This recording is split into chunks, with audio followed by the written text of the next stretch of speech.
you can enjoy curling with your friends and family anywhere, anytime. Let's play curling.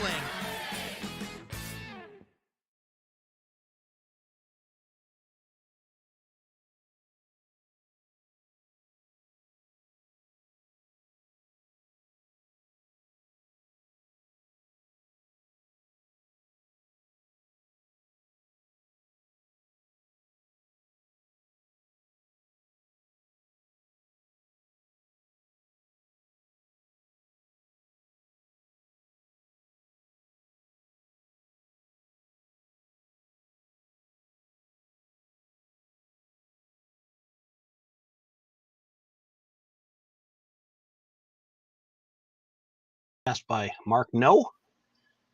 Yeah, thanks for having me. Looking forward to this one. The two teams, as always, have a practice session before the game, and in the preliminary round, they draw for hammer in the first end. And it was the Flasch team winning that draw to the button, so they've got last rock throwing the red stones. And I think they were playing the tick there all the way, tick the guard and roll in behind the corner. Oh, a little unfortunate at the end. It actually spun back partially open. It was dead buried. Yeah, I was gonna say that was really, really good, but then yeah, just that last bit of spin there at the end. Still, it opens up shot rock.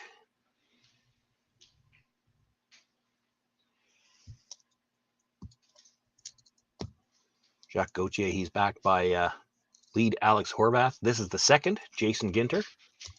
The third is Sterling Middleton. Jacques Gauthier, the skip, and I mentioned they're registered out of Victoria, BC. Of course, I think a lot of the viewers will remember Jacques having played as junior in Manitoba. And I think his mom was calling one of the games. Well, there we get, that's one of the difficulties. We saw that actually in the other 8 qualifier this morning. An attempt around a corner guard when they could only see half. You crash that guard and push it to the boards. That's a free guard zone violation. And the guard comes back. The shooter is removed. Early advantage in this end here now because of that to Colton Flasch, a chance to perhaps sit 2 early on.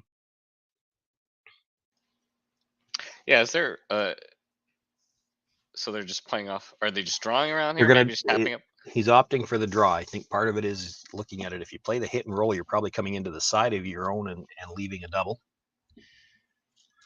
For the Flasch team, he is backed by Daniel Marsh at lead. This is twin brother Kevin Marsh throwing the second stones. Catlin Schneider sweeping. He's the one with the brush down. Throws the third stones, and Colton Flasch,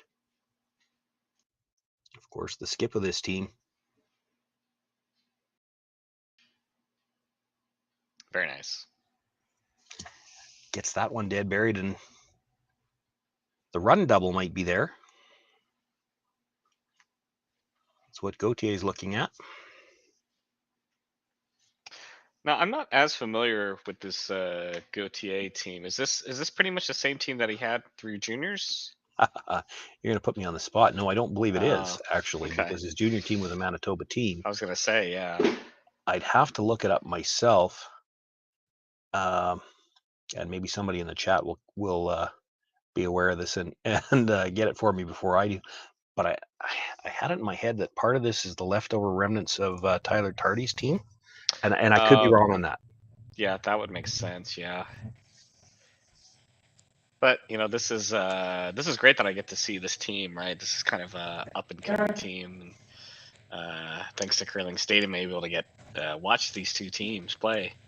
I've seen Flasch. You know, he's been skipping his team for a little bit now, and I remember him from playing front end for Cooey. But for Gauthier, I don't get a chance to see them a lot. So looking forward to working this game with you. The Flasch team is the reigning Saskatchewan champions, and they're one of the few teams that actually stayed together after last season. This is the exact same squad they did play with last year. The Gauthier team, on the other hand, has been put together presumably for the next quadrennial, take a run at the Olympic spot.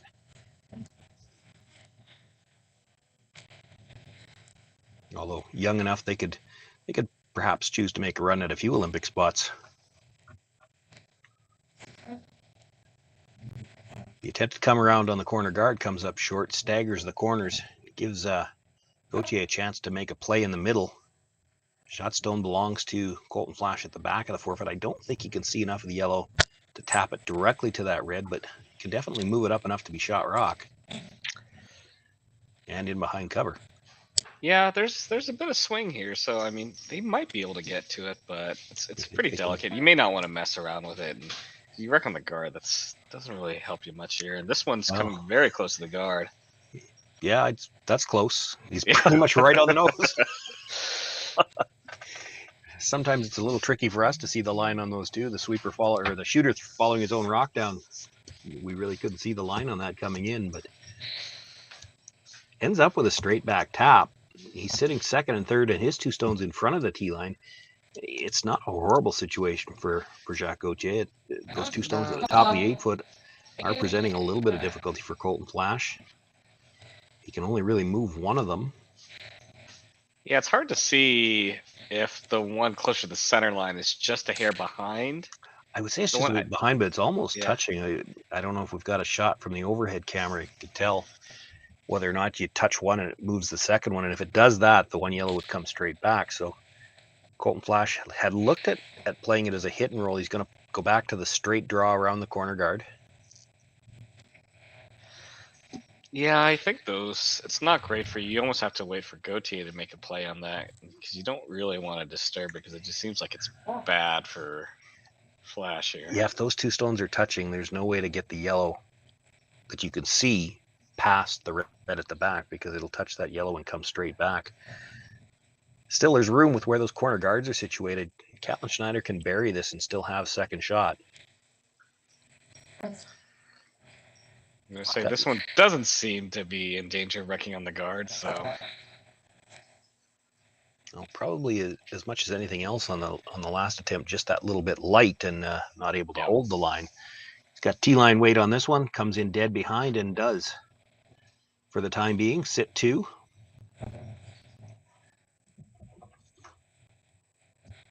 Sterling Middleton being asked one more time to try that tap on the stone in the 8 foot.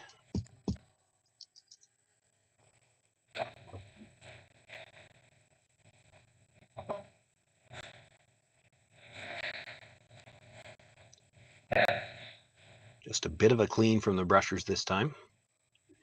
He's got a lot more line. Now sweeping from the offside, looking for a little extra curl. And you could just see that as it came in, it did touch the other yellow stone, but only just barely. So it pushes it on a bit of an angle and hard to tell who's got shot rock. I tell you what, the other A qualifying game, they almost wore out the measuring stick. So they did, yeah. Already here in the first end. A couple of rocks around the edge of the 4 foot, still rocks to come. May not come down to a measurement, but the possibility's there. So as you see this kind of situation, who do you think this end favors with all these kind of rocks in play? We've got a lot of little interesting angles and guards in play. Well, right now, if you're just asking me, my opinion, I think it favors Colton Flasch because the center line is still open. Most of the rocks are at or behind the tee line. There is that one stone, the shooter that Sterling just threw that's open, top of the 8 foot. That one's a bit of a problem stone, and that's why he's going after it. You know, it's not shot. It's third, and he can't play the double off of it because he jammed. But it's the only stone that's really bothering him right now.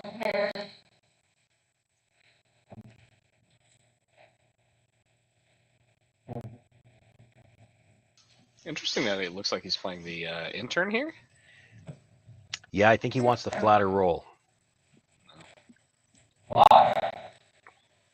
You want to keep some angle on this red stone to get it at the yellow at the corner of the 4 foot later. They had to sweep actually for curl just to make sure they got it by their corner guard. Hits it right on the nose. It sits for 4th right now.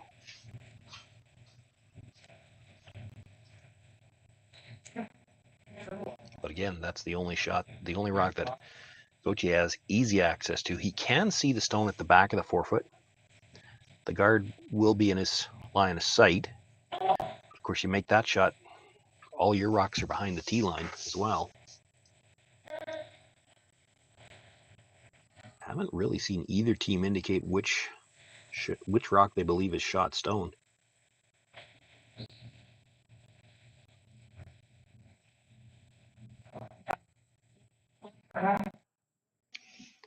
The fact that they're talking about making a play on the one in the back forward leads me to think that they think red is shot here.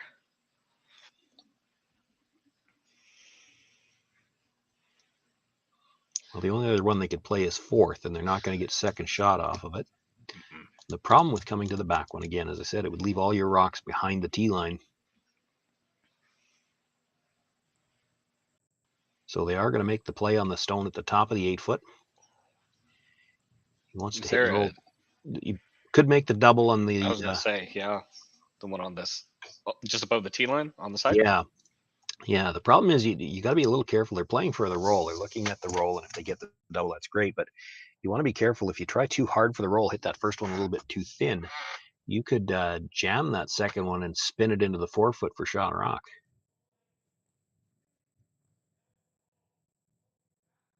Looks like with that broom placement, though, he's planning to throw this with some up weight, hit it just off the nose. Shouldn't be any danger of a jam like that. And again, with the in-turn, looking for a fairly flat roll here. And we're on the brush right away.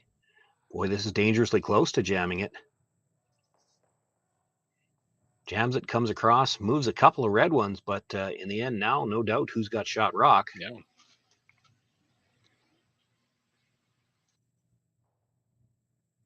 Just a little too thin on the contact there. They did jump the brush right away. He had the broom right in the middle of the rock. You wonder if maybe pinched it just a hair.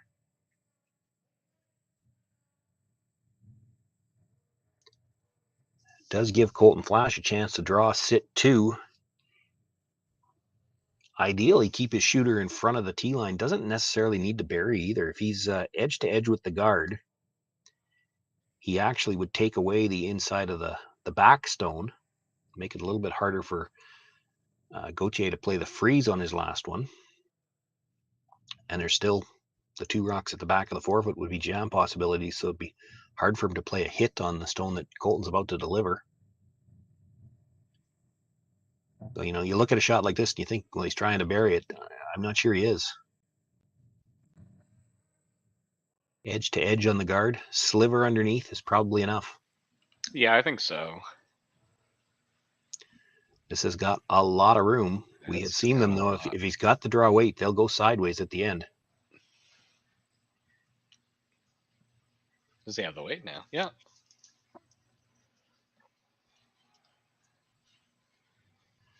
Maybe had to bring that a little deeper than they would have liked, Yeah. but had to make sure he got to the inside of his stone at the back.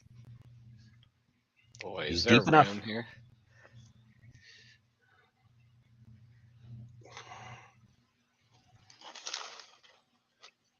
He is deep enough now. If Jacques Gauthier wanted to freeze to that, probably gets the force. It'd be very difficult for Colton Flasch to get a second one in there. He's looking at trying to pass it through.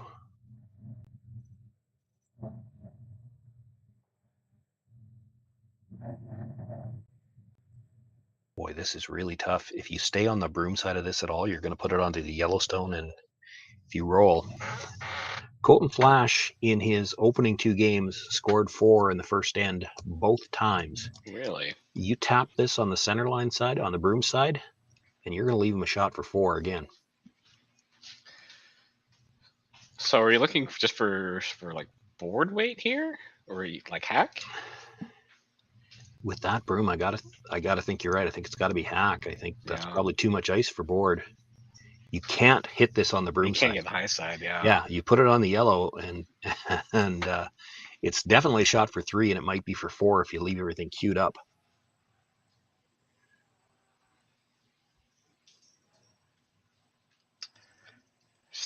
It's got a curl here.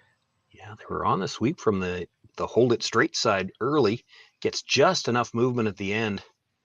Wow. Pushes it straight back, but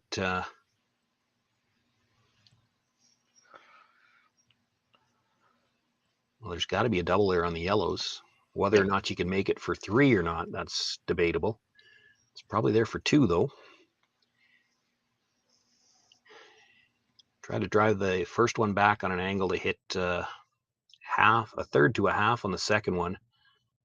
The top stone will go over the top of the reds. The question will be whether or not that back yellow clips something back there. It might clip the back one. And if you can hold the shooter, it's for 2. Can't whip it if he's going to try to hold the shooter, though.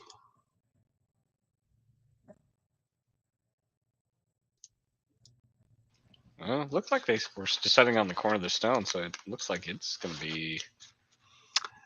Yeah, he's going to throw some weight at this. Yeah, unless they just plan to just brush it out of hand and keep it really tight. Well, yeah, it's possible what they're looking at is you hit the first one a little bit thicker than what I was talking about. Catch the second one thin, make sure it clears the back, and then the first stone you're running back will hit the yellow, probably clip the red again, but it'll be spinning with the weight that he's going to throw here, and maybe get it out across the top. So there's a couple of ways you could do this to get 2. Did not throw this as hard as the broom would have indicated, but he had to be wide because he had the broom on the edge of the rock, and he just barely makes contact enough to catch the second stone, and we may have a measurement. It's going to be close. Oh, no, that's red all day. Well, Callan Schneider's backed away from it, but Sterling Middleton took a couple of looks, and I think they have decided it's time to see if that stick's got any measurements left in it. And of course, this is always the way it works. Televised game, you need a measurement. The measuring stick's going to be at the far end. Oh, yeah. Back at the home end, yeah. That's just the rule. That's just, it doesn't matter. It doesn't matter which end you need to measure at. The measuring stick's always at the other end.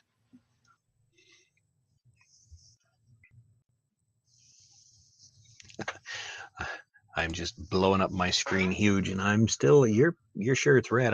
It's close. Yeah, I mean, that's got to be red. Well, again, right? We're working with the cameras that we have in the facilities, and so you never know.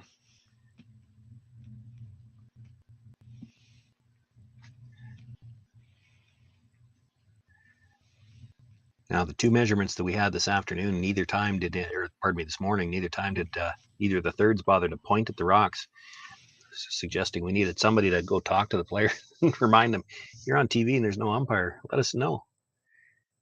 So past the yellow. Boy, it looks like the stick's going to touch both of them for sure. And Callan Schneider has seen measurements done before. He pulls the Yellowstone away. It is 1 red. Colton Flasch will get the single point with last rock in first end. Takes the 1-0 lead. Jacques Gauthier with last rock when we come back.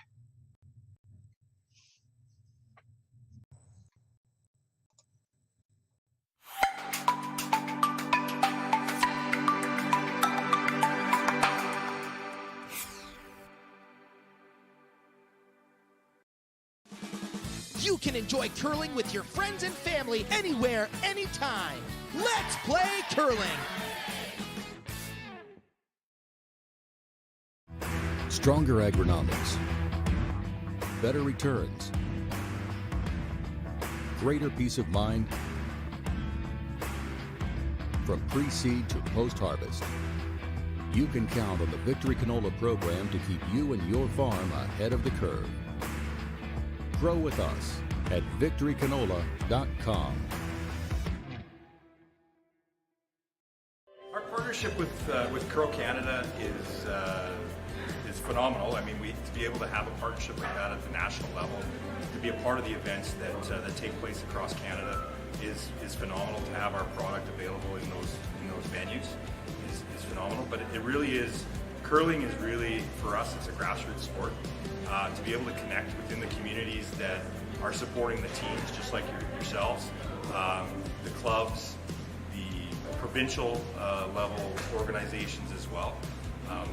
For our ability to be partners with Curl Manitoba, Curl Sask, Curl Alberta, and Curl BC, it's an exciting sport to watch. It fits really well with our brands. There's lots of people at the rinks watching you guys curl who are sipping on an 016, which fits really well for us. And have the opportunity to celebrate with you guys makes it even that much better at the end of the day.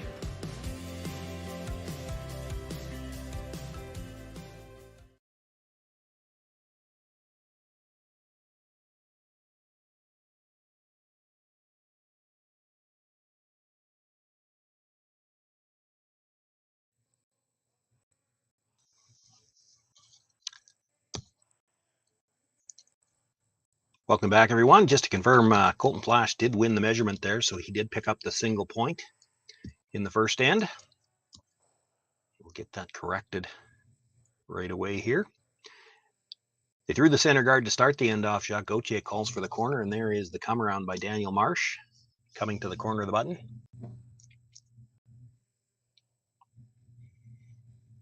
Still left a piece of that stone available, so Alex Horvath going to make a play on it.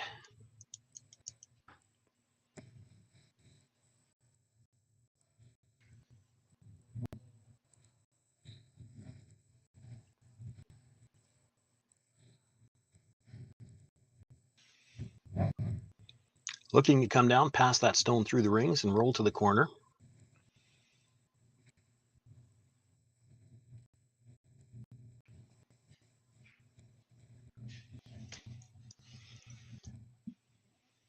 Nicely done to the back of the forefoot, hanging on there.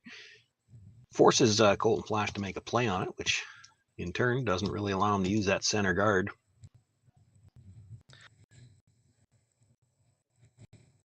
Looks like he's just asking for notes here. Didn't seem to indicate he wanted to try to roll. No.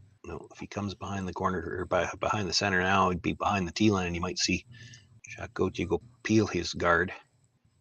Content to hit.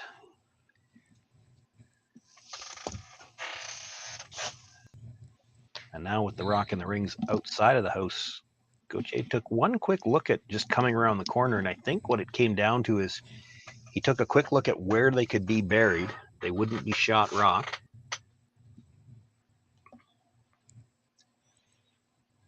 And doesn't really need to gamble that hard in the second end. So what he's going to do, make a play on the shot stone. Probably try to stay right there. Boy, this one's really curling. Yeah. Not going to stay there for sure. Barely makes contact. Not enough to get it out of the rings. Wow. A little surprising that they throw it that quietly when they're trying to stay out there on the corner. That's the kind of weight you expect to see teams when they're trying to control a roll. Didn't really need to roll on that one.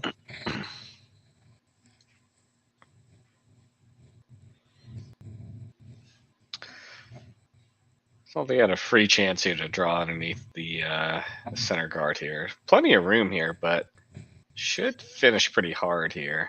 Yeah, you almost have to have plenty of room coming by the guards on these with these rocks, because you come tight by the guard, it'll come right out the other side. There's a good example of it.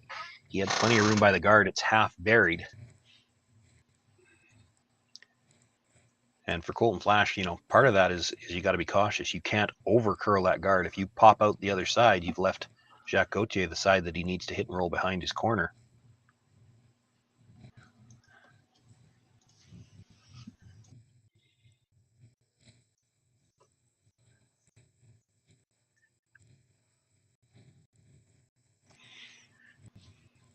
This one's got some room to go.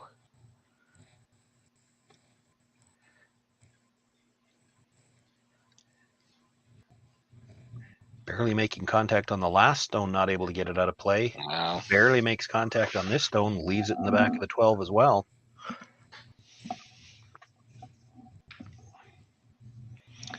That little accumulation of biters around the outside. Those are the kinds of things that can stop you from having any chance to blank this end.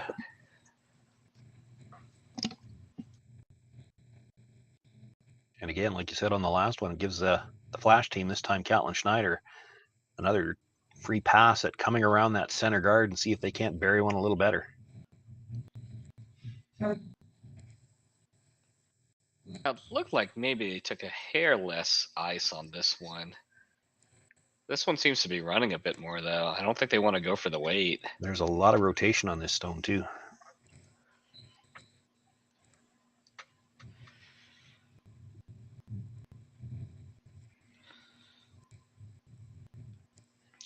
All of these players will tend to throw their rocks fairly positive, have a good rotation because they know how hard they curl, but that looked like a little more than perhaps Catlin's normal rotation. Held it straighter, plus it allows it to carry a little further. It ends up in the back 8.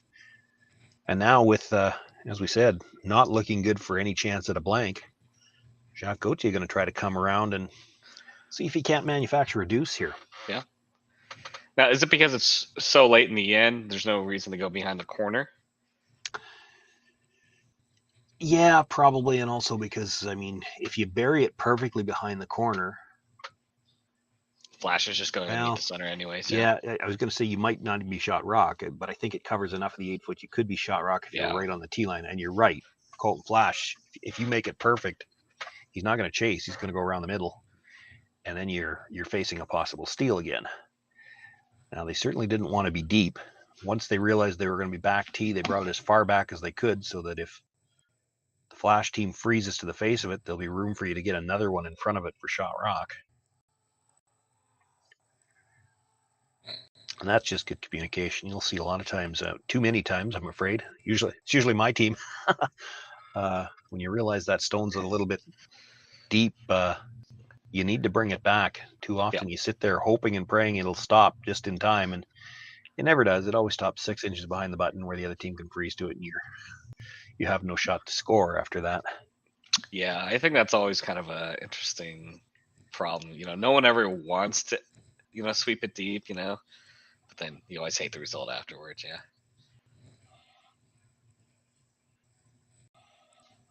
Catlin Schneider a little deep on his first one. Still has lots of rotation on this one. But that adjustment on the weight, he comes down to the face of that stone. Yeah, on that rock, you could see it just kind of hit the break point just a bit earlier than his earlier one. Still, it did leave room, as we said. If Sterling Middleton can come and sit right on top of that stone, he will be shot rock.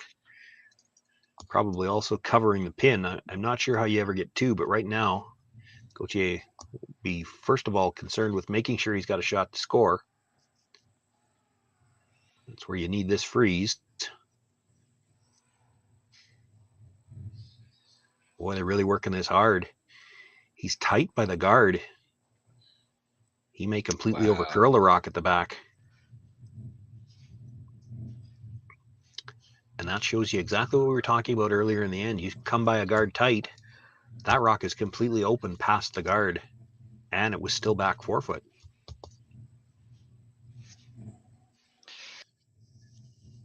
So for Colton Flasch, another chance to put one in top button. He could almost come down to his own stone if he gets to the inside. I don't know if Jacques Gauthier could even move it far enough to get shot rock. He'd have to move it. If he sits on his own, I'm sure that his stone is covering the pinhole. Jacques would have to move it. I don't know how far you could get it to go. The yellow's kind of in the way too.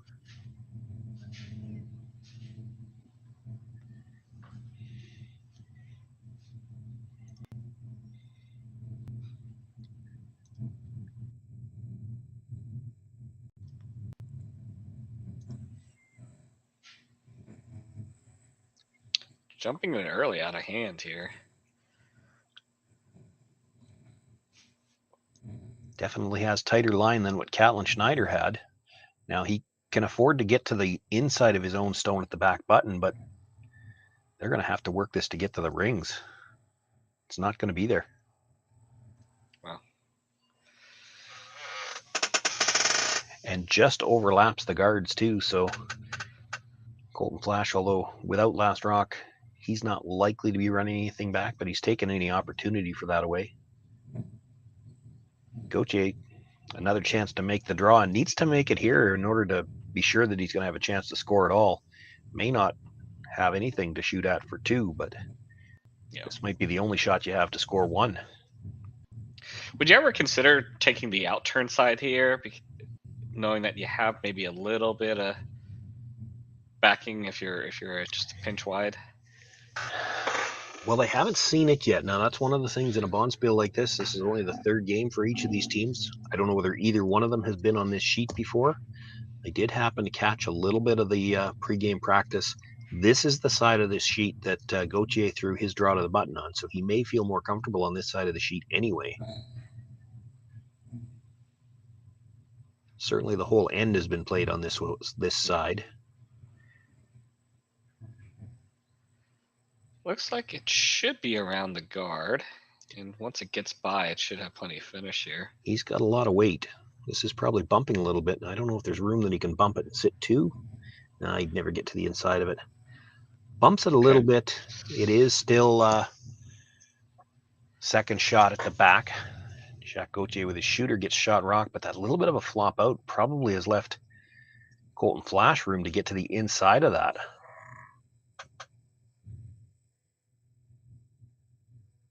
Boy, interesting with that broom placement. I got to think, and Catlin wants more than Colton does.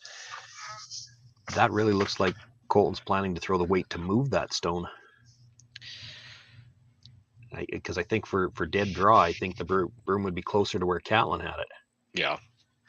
Well, do you think him being so light on his first one kind of factors into this, that he's just maybe looking to throw back 8, back 12 here?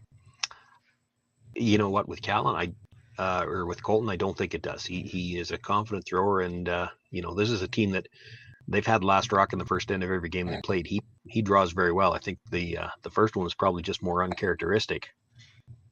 I think what factors into this one is the chance to sit to and perhaps steal to, but he's got to get to the inside of that yellow stone. They have to wait for it to curl. Did hit his break point, and it is starting to go sideways, but he's got the weight. Just didn't quite get to the inside. Enough to sit shot rock, though. I don't even think we're going to need the measuring stick. No, is he going to run the corner here? Yes. I think he probably is, because I don't see what else he's got. And I don't see any way he can hurt himself running it in. Like, there's no way he can run that in, kill a yellow, and roll it out. Yeah. There actually is the possibility he could score 3 with this. Yeah, well, I guess if he goes really thin and hits the top side of that red one. Basically the side of the red one, and then have the raised stone come straight back onto the second red one at the back of the forefoot. Yeah, if he makes it, there's 3 here. Your only other option is the out turn draw for 1, and that's no gimme either. That's, in a spot that nobody's thrown yet this end. It would be a bit of a guess. Such a wide target back there. Like, if you hit it thick and actually drove it onto the Yellowstone that is actually 4th shot and spun it towards the middle, you're still probably shot rock. So you do have a wide target area back there of rocks you can drive this into, and it probably works out for you for 1.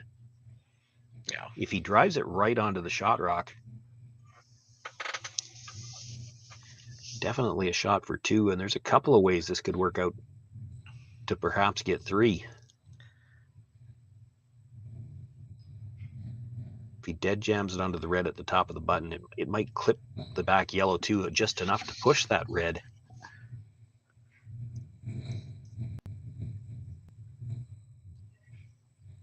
Throwing it with some weight, Jacques Gauthier with his final stone here in the second end, looking for an angle run, see how many he can get out of it. Clips it, catches 2 of them, and does pick up 3 points. Jacques Gauthier, an outstanding angle run with his final stone. Takes a 2-point lead over Colton Flasch after 2 ends of play, and it'll be Flasch with last rock in the third.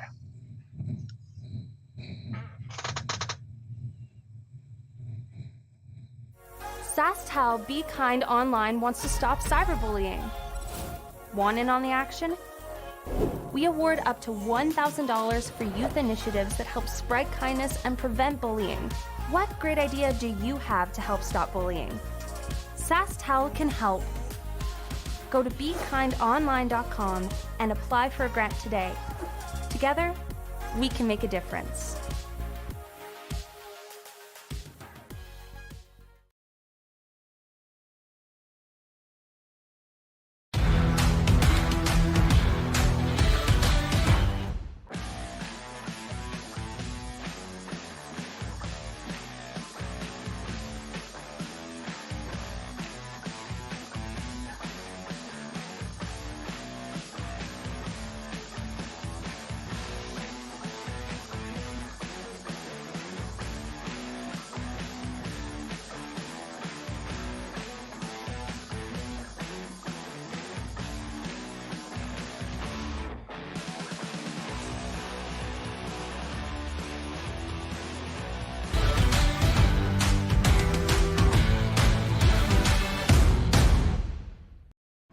Stronger agronomics, better returns,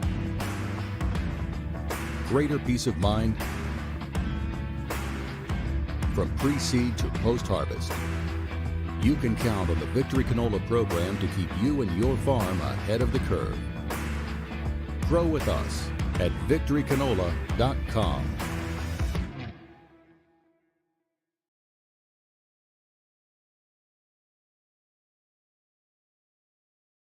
Had some questions about if our houses are painted or are they logo. Our events are always painted houses, but in the future coming out, I'm pretty sure we're going to be going to all logo houses. They're a great revenue source for any curling club. You can get your advertisements on there, and usually after the first year, the houses are paid for. It's all free money for you. So hopefully check Jet Ice out for your future in-house logo.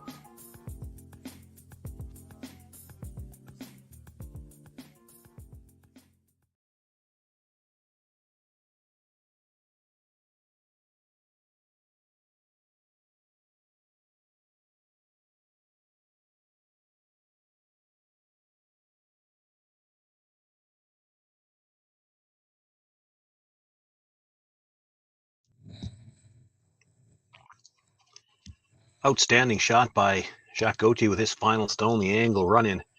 Kind of makes you wish, Mark, that we had instant replay so we could see it again. But of course, for the viewers, if you're watching at home on YouTube, you can go back, take a look at it. That's an outstanding shot. You might want to watch it again. We'll be right here when you get back. Oh yeah. Yeah, what a fantastic shot. Yeah, I've got I'm working with two monitors here, so I've got the YouTube feed and the side monitor where I'm monitoring the chat, and There you go. got You a have chance watched to the watch the replay then. replay. Oh yeah. You know, it's a good illustration, though, of just how important those couple of inches are. Had Colton Flasch got to the inside with his last draw, that shot's not there. Oh, you're exactly right. Yeah, absolutely.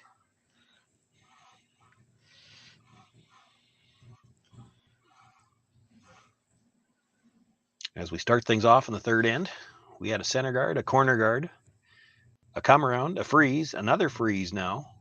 Wow. And that is the fifth rock of the end. So Colton Flasch does have the option now to start moving guards if he'd like.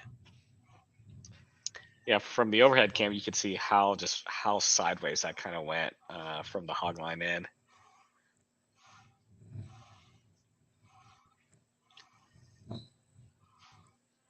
Kevin Marsh now looking to follow that down. And I think they might like to have a little bit of angle on this one. Yeah, I wasn't sure if they were just coming to the corner of it or just maybe just tapping it and rolling towards. Well, I think if you get a little bit of angle on this one, now when you run something back, the yellow will be going at a bit of an angle. So the two yellows would go and both reds probably stay. Yeah.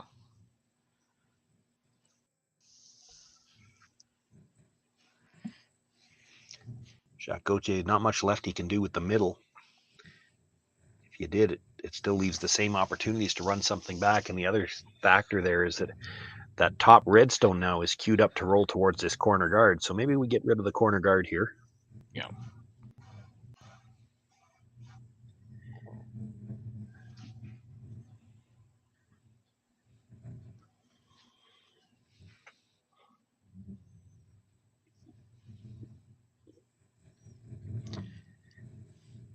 Jason Ginter definitely wants to roll away from there. He's going to end up. He'll exchange the stones, so it's now a yellow corner guard, but it is still a corner guard. The lineup on the stones in the middle right now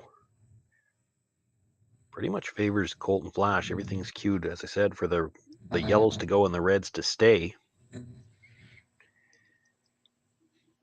And doesn't actually have to play it just yet. He wants to go around the corner guard first. Can't blame him, really. He can play that stuff in the middle anytime. Yeah, are they just... Yeah, I guess why? Yeah, why wouldn't you? I guess unless you're worried that Gauthier just goes ahead and makes a play on that, and just to unlock the back yellow one. But even then, you don't hate that necessarily. Yeah, exactly. I mean, what can he do to unlock that doesn't kind of work in your favor? They've got such a good angle on the top two. You know, that red yellow, when it catches the second red, the yellows, even with quiet weight, that yellow's going to roll over a little bit. And the reds really aren't going anywhere.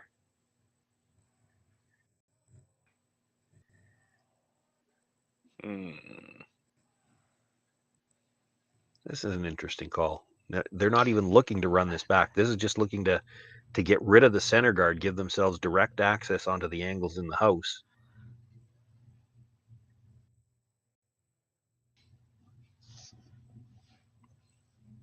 I think this is a straight hit and roll. I don't think he looks like he's trying to run this back.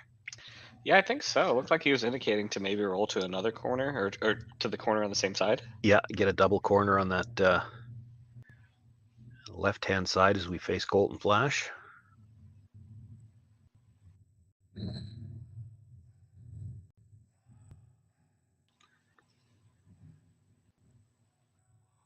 is going to have to come up a little bit, looking for a little bit extra curl at the end. He'll make the hit, come across. He's going to roll past the yellow guard. Does hang on for a wide corner, but not a double corner now. Still, all the angles in the middle favor Colton Flasch. Hard for Jacques Gauthier to do a lot with that. I expect you're right, though, Mark. He's probably going to have to try to do something to jiggle him around right now, even knowing that that might help Colton Flasch, but you can't just leave that there forever and wait for Colton to play it whenever he wants.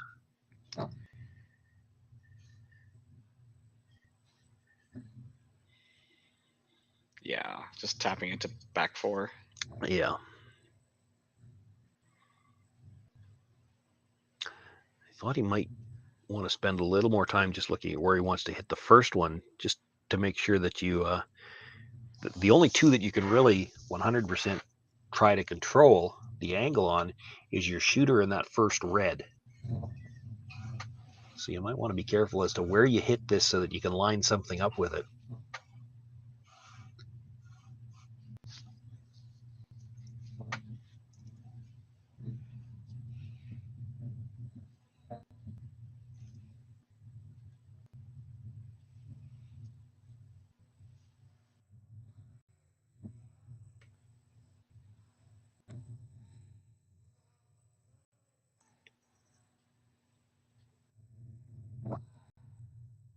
Sterling Middleton looking to move some things around here.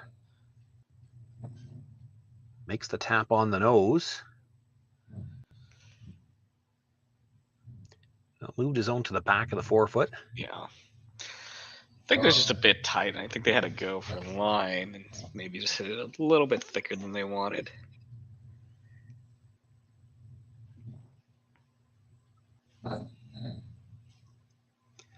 Colton Flasch now looking at all the angles. What's the best shot for them? They do have a couple of options. It's hard to tell right now. The yellow red at the top of the 12-foot. If you played that, would it hit the?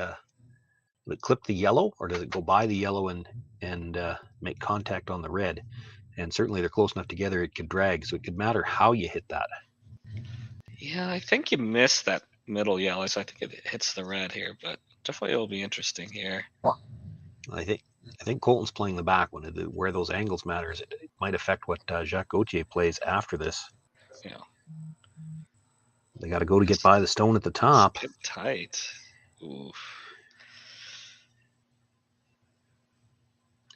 Makes the hit, does roll across, and it was important to get the roll. They wanted to try to roll far enough so that the yellow-red in the 8-foot weren't lined up to it.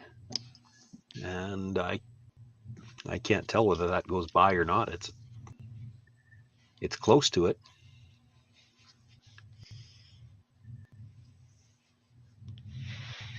Ooh, yeah. I still can't tell. Yeah, initially I thought red, but no, I don't think he can. Yeah, no, I think it gets that yellow. Yeah. Well, I'm looking at the yellow-red in the 8-foot. If he hits that, does it clip the one at the back? I don't think it Could does. he double the reds? It's tough. It's close. It's close. He's going to make a direct play onto Shot Rock anyway. Yeah. And that was why the Flasch team was sweeping the roll. They knew that angle was there. They were trying to roll it far enough so that they didn't leave the double.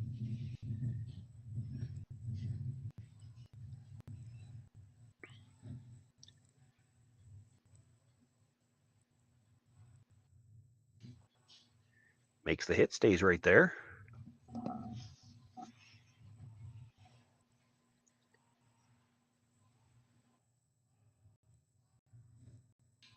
Colton Flasch now. His turn to decide which way is the better roll for us. His first thought was to roll behind the corner. Now looking at rolling back button. And again, the biggest factor here is he wants to make sure that they don't leave the shooter in the path of that yellow-red combination to leave a red double. Catlin Schneider.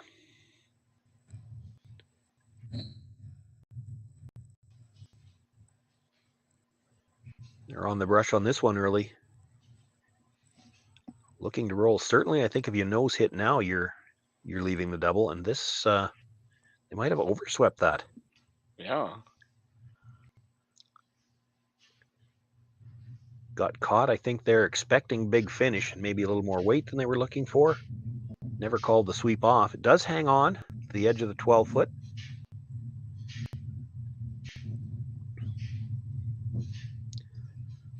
So for now, Flasch sitting 1. There is that Yellowstone corner frozen on it. Jacques Gauthier looking at making a play on that.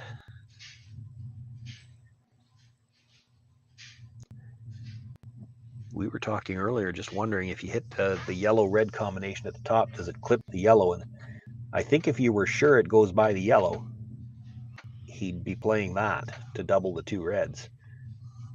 I'm not sure it does go by the yellow. I don't think it does. Yeah. I think it touches it. Now again, they're close enough. You could use drag, but that's a little less predictable.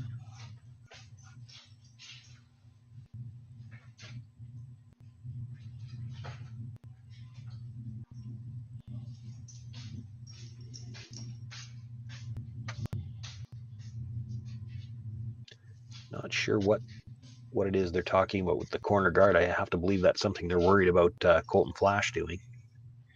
I can't imagine they would ever consider drawing, and I don't see how they're rolling over there either. So Yeah. No, I mean. So I'm not sure what they had a couple of gestures toward the corner guard. I think that's got to be something they're worried about. That's what they're worried that Colton Flasch is going to do. You make this hit, and he's still got that draw around the corner. Yeah,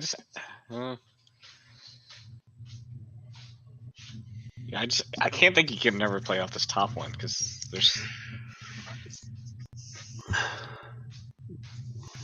Well, from the overhead view, if you were going to play the top one, you'd have to hit it on the broom side, the left side from the overhead, because you'd need it to drag a little bit to make sure it got by your own. Yeah. It's a great shot if you can make it. If you could double the reds and leave yourself sitting 2, that's the best result. But it's by no means guaranteed that you get by your own stone.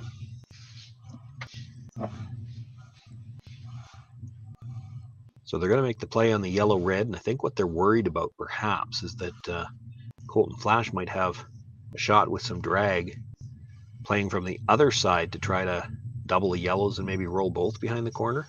It's the only thing I could think of that they were gesturing to the corner.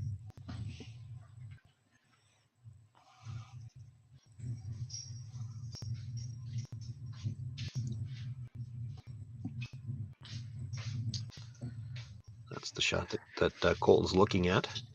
That top combination and just you hit half a rock on the yellow. Yep. From the other side, get a little bit of drag into the yellow at the 8-foot, and could you get your shooter and the middle redstone to both squirt over towards the corner guard? Yeah. The top yellow's probably not leaving the rings. I mean, if you threw the weight to make sure it left, you're never holding your shooter.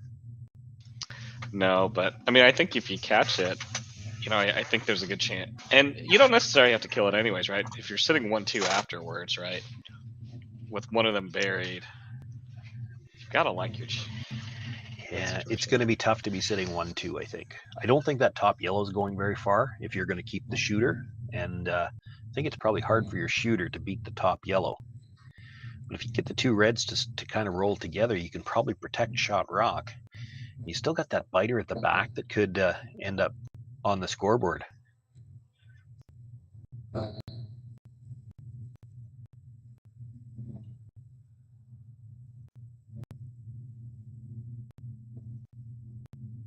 definitely think this is what they're going to play. The question I think it boils down to is how much do you want to hit to get the right roll, and how much weight do you want to play at it? I think that's likely all the discussion is here.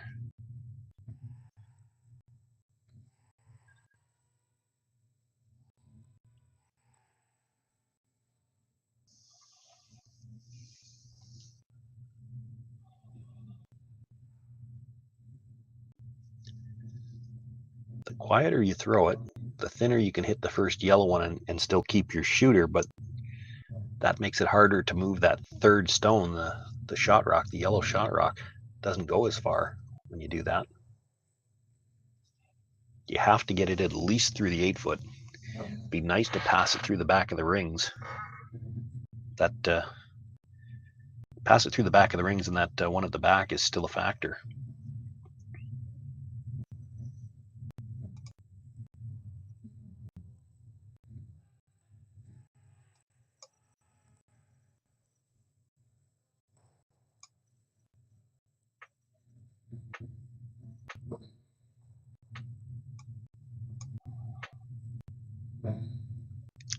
Well, the front end has been dispatched,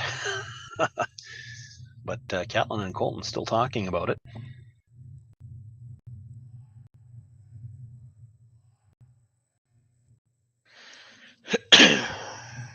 And you got to think with that broom, they're going to throw probably like a normal hit weight at this. Try to hit it fairly thick, so when he rolls across into the 12-foot, he won't get a big bite of the 12. I still don't think the top yellow is ever leaving the rings, but if you roll for a bite, roll the second raise stone in behind the corner and kill the back yellow, you could be sitting shot, third and fourth after this, and that one yellow just at the top of the 12-foot is going to be looking pretty lonely. I just worry about this weight if you're going to keep that second red, but... Yeah, did not hit that as thin as he would have liked. Didn't get much drag, and so loses the middle stone, the raised stone. Continues to be Gauthier sitting the stone at the top of the 12-foot. Flasch does have second and third.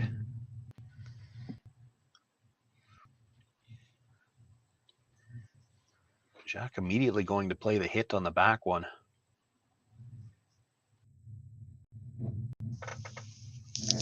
Well, this could be interesting because I'm not sure there's anywhere you can hit this that you're not going to leave a double for two. But the risk in playing it is that the two rocks are going to be about 11 feet apart. Yeah. And if you don't make contact with the second stone, it's a steal. Yeah.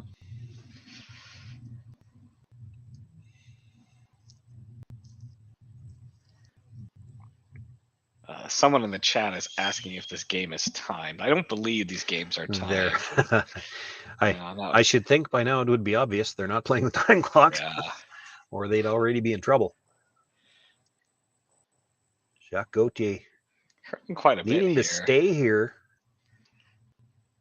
going to over curl just enough that rolls out the back and leaves Colton Flasch the chance for the hit for 2. Does look like he'll have to roll just a little bit to the center line to make sure he's biting.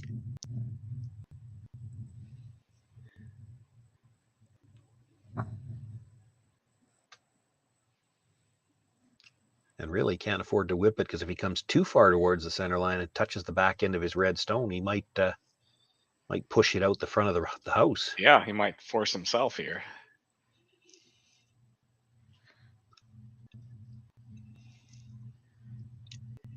You actually probably, if you wanted to, could roll broomside too and count on the spin to bring you into the rings. Yeah. Might be just that the only thing you really can't do is hit it right on the nose. He might not be in the rings.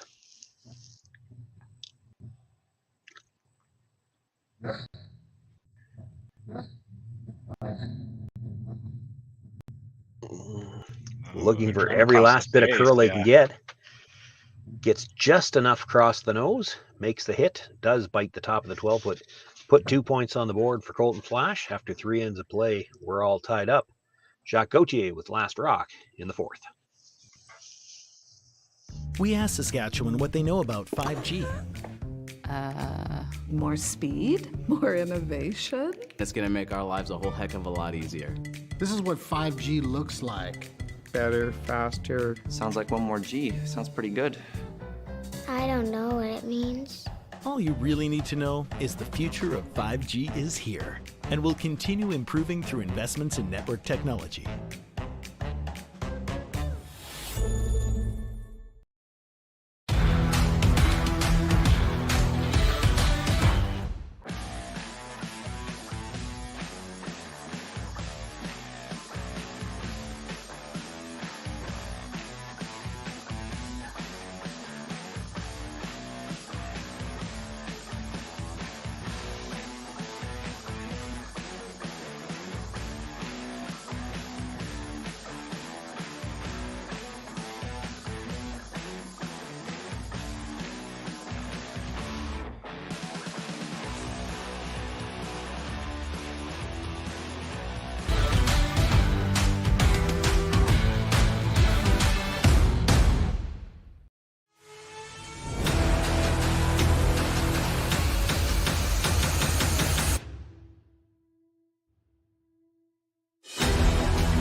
Sean Joyce, Mark No with you here from the IG Wealth Management Western Showdown.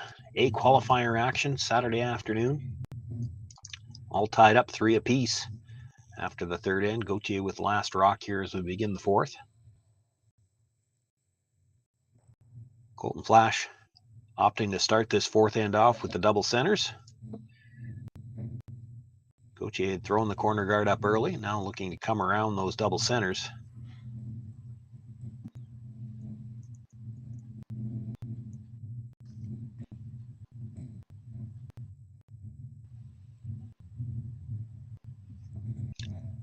The lead is Alex Horvath.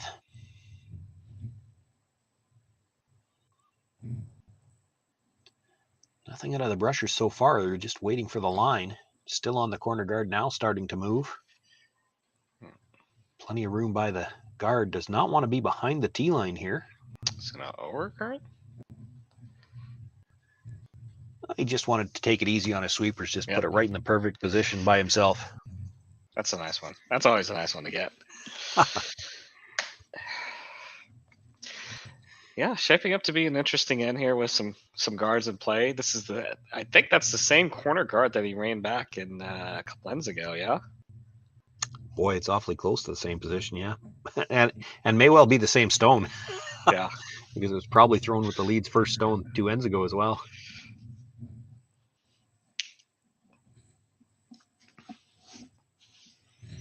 Kevin Marsh looking now to come around from the other side, sit on the corner of that yellow. He could have followed it down, played the same turn. The problem is with that, hard to sit on the corner and protect your shooter. By doing it this way, you can see he's kind of cornered, although they left more separation than they might have liked. But the shooter is dead behind cover as well.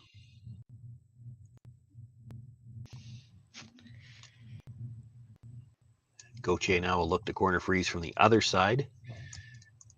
This is just all part of the game nowadays with the 5-rock free guard zone.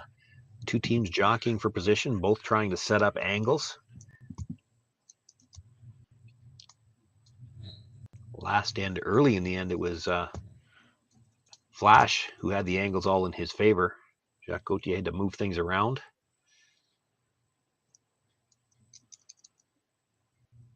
Yet had he made his last shot and held it, Colton Flasch would have had a difficult shot to score. Now with that attempt, had the corner, but a little too much weight, rubs off. Has probably left room for the double on the yellows.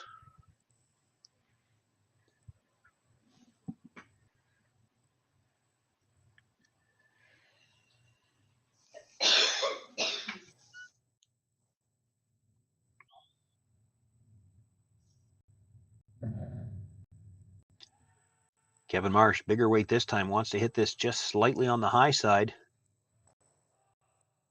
Just enough to catch the second stone, not enough to get it out of the rings.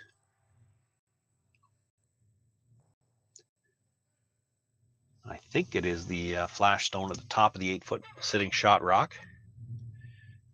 Apparently close enough. Gauthier's got to look at it a couple of times. Don't know that it matters. It's that stone at the top of the 8-foot's the easiest one to make, or the one you need to make a play on.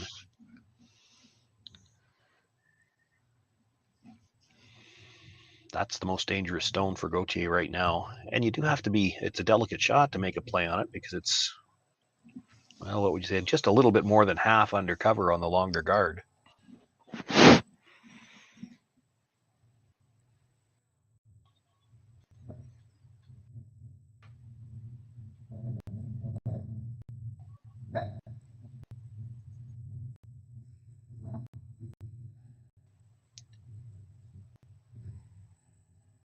Jason Ginter trying to come around the guards. He's tight to the center one, and that still leaves him having to get by the tighter one.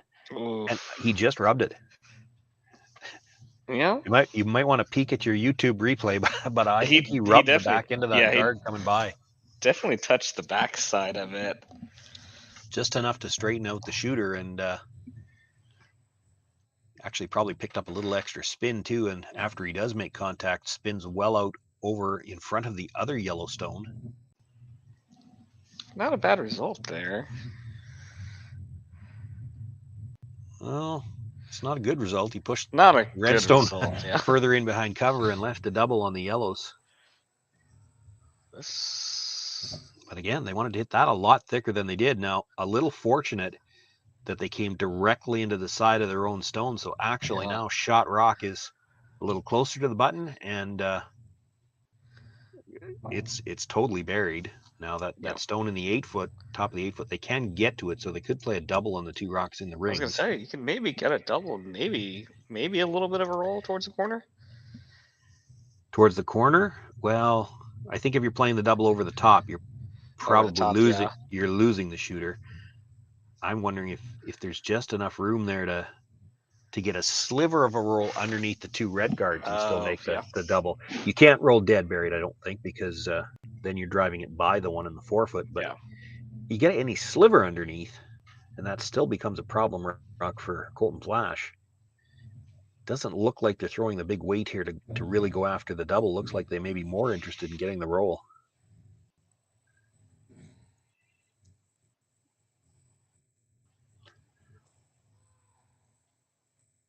Really going to have to go to get by. Makes the hit. Will catch the second stone, but with that quieter weight, not enough to get both reds out. Flasch continues to sit one, but it is over on the corner now. And that Yellowstone top 12-foot, it's in a usable position for the Gauthier team. Colton Flasch's first instinct was to deal with it. Yeah. thinking about drawing, I think. But if you do that, then Yeah, that Gauthier just Yellowstone taps is that there out. for Yeah. him to play up.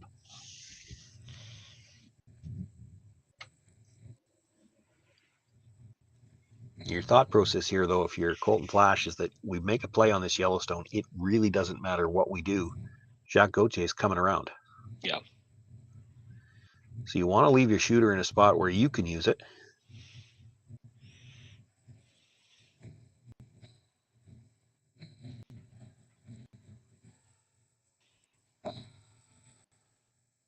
Just wants to maybe stay a little bit on the high side here. Just where he's fully out in the open, where he can Yeah. do something with this rock if he needs to. That stone's a little bit dangerous. Jacques Gauthier may want to make a play on it. You might be able to make the double in the roll behind center now.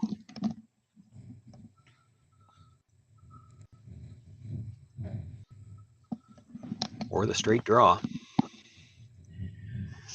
The problem is if you play that top stone and do roll buried, Colton Flasch is going to draw.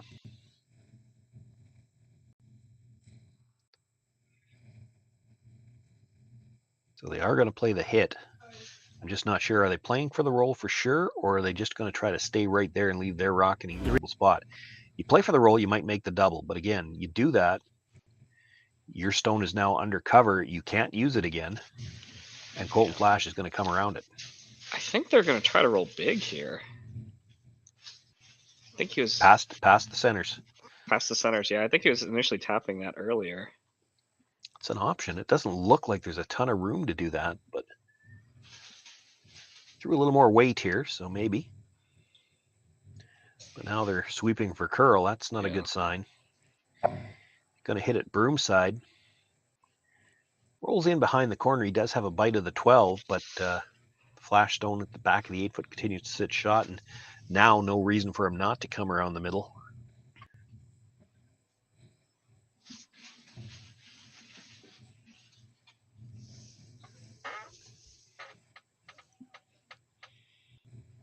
And now we're back to that same draw that everybody was playing in the second end. And Colton Flasch, for whatever reason, in the second, was probably throwing a little tighter ice than most of the other players and still didn't get to the inside with his last one. So it looks to me like he's tightened the ice up a little bit more here for this attempt.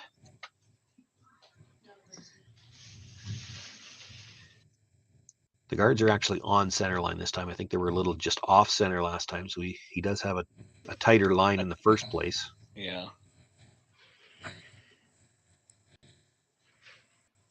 Sweepers don't look to be super worried about it, just kind of escorting it down closely.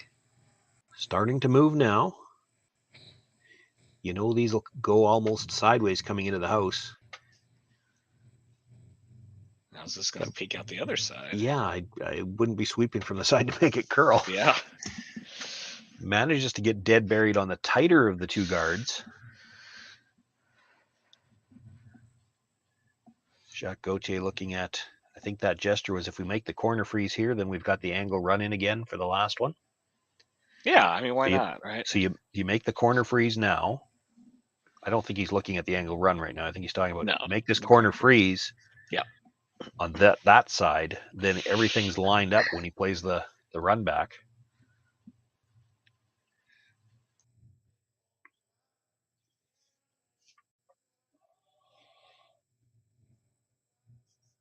Now, of course, Colton Flasch still has another rock to throw in between. Sure. If you make this and turn around and say, okay, what do you want to do?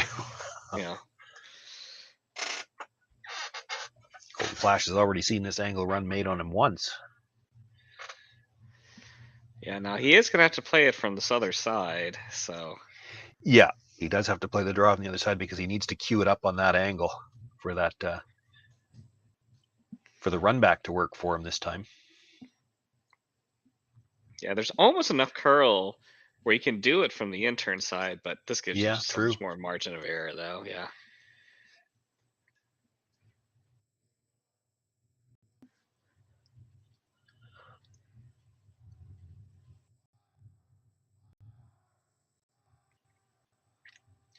Jacques Gauthier with his first stone here in the fourth end, all tied up. looking for the corner freeze. Flasch sitting 2 right now. Gauthier, if he can put this right on the corner where he'd like it, would be second shot still, but hoping to set something up for his last one.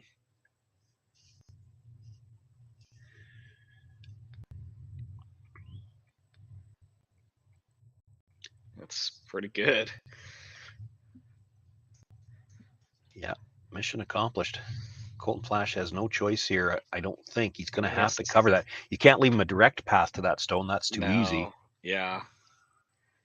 I mean, the only other option would be hitting and rolling off that corner, but I mean, that's a lot to ask for, you know. Well, and he's always got the in off on his own that he could try to play too. Yeah, the one that's just like top 12, yeah. Colton Flasch looking at, is there a spot where we can put this where we can both guard the direct both, path and take away the run back? And maybe.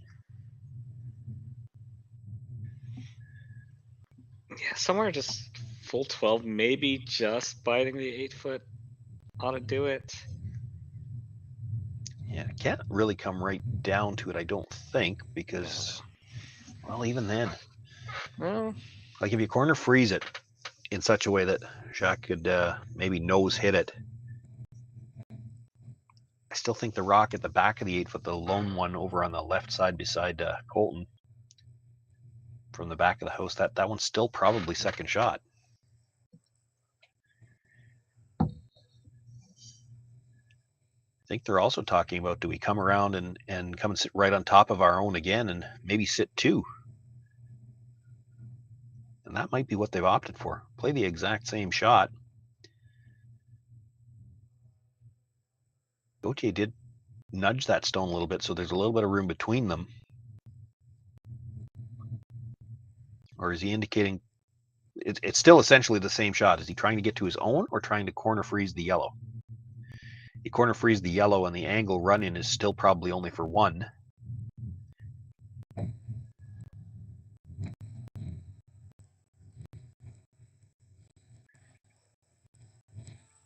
You ever freeze on your own and could be a potential 2. Puts a little bit more pressure on. Brushes are going to have to go to get this there. He's got plenty of room getting by. He's got to get down to at least to the Yellowstone to take anything away. And does sit on the corner of that Yellowstone. He is third shot. Gauthier has a shot at the one that he placed with his first one. He can play the angle run, the 6-inch angle run, but it's only for a single. There's no way to get a shooter in place for a second point. He still could play the angle run in. And if you run it into the crotch of the yellow-red, it still might be for 2, or does that yellow at the top of the 4-foot clip the red at the top of the button and come across and kill the one at the back 8?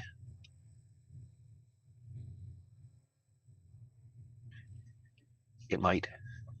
If you run the angle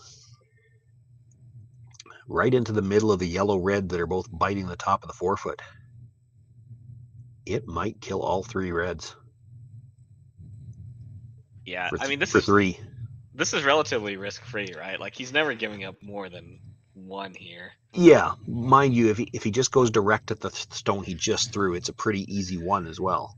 Yeah. Oh, go for 3. Well, I mean, you play that angle run in, and most of the time, even if you make contact, you're still only going to get 1. You're still only going to get 1, yeah. And if there was any way you could hit it disastrously and give up 2, and I don't know if there is, you'd have to look at it a bit, but if there was, then you definitely wouldn't play it. He played this shot with his first one for a reason, to make sure he had a shot for his second one. You may as well play the easiest shot you got left to make sure you score. Boy, he's got to get by the front one. Makes the hit, and it spins a little bit, but stays full 4-foot. Will pick up his single point. Jacques Gauthier with 1 here in the 4th end. He'll take a 4-3 lead over Colton Flasch, and Flasch will have last rock when we come back. You reason we trust Western Sales with our business is the people. I'm sure that there's 100 years experience coming out of that shop. We trust them because we do a CMI on our combine and on our tractor. When our equipment comes out of Western Sales, it's going to be good, because if it's not, they send us another combine, they send us another tractor. And we're not naive to the fact that that probably costs them a lot of money. So we just know that the service that we're getting at Western Sales is above par to everybody else.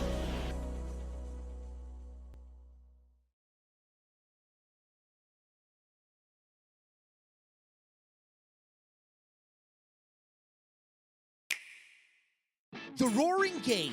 We all love it, but sometimes curling just isn't as fun as it can be on the Nintendo Switch. Don't get stuck in your curling club this year. Learn the game inside and out. Play for your favorite country and take the curling world by storm. With up to 4 players per console, you can enjoy curling with your friends and family anywhere, anytime. Let's play curling. Available now only on Nintendo Switch.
(4-3) as we begin play here in the 5th end. The Gauthier team throwing the 2 center guards this time, and it was Colton Flasch throwing the 1 corner, and now looking with the lead second stone to come around the 2 centers. A little bit of a stagger on those center guards this time. Yeah, a bit of a stagger here, so it looks like Flasch will just go ahead and come in behind the centers there. Well, you want to keep this stone high, but you definitely want to make sure it's in the house. Yep. Good job by the brushers to get that to bite the 8-foot. Gauthier, if he's going to come around for shot rock, probably having to come from the other side. What he's thinking here, that's a tighter port, certainly, when he's drawing this way, and you'd start to cue things up to roll towards the corner. Yeah. Mark, we were talking during the break. I think you were looking at the scores on some of the other sheets as well. We've got 2 B event games and a C event game on here as well this evening, or this afternoon, pardon me. Yeah, we do. So we've got Team Kleider's up 3-1 over Team Manners. They're in the 5th end. Team Cooey's up 6-2 over Sluchinski. I think that's a little bit of a revenge game since Sluchinski beat Cooey earlier, I believe. And then in our other draw, Team Jacobson's up 5-3 over Peters. They're in the 5th end as well. So all the information, you hop over to Curling Zone to see all the score, standings, rankings, and a copy of the playoffs as well. Not sure if Sluchinski played Cooey earlier, but if he did, he didn't beat him because it was Gauthier that actually beat Cooey in the game last night. That's why Gauthier's in the qualifier here. Gotcha. Yep, you're absolutely right. Okay, yeah, I just remember seeing that posted on Facebook, but I couldn't remember the team.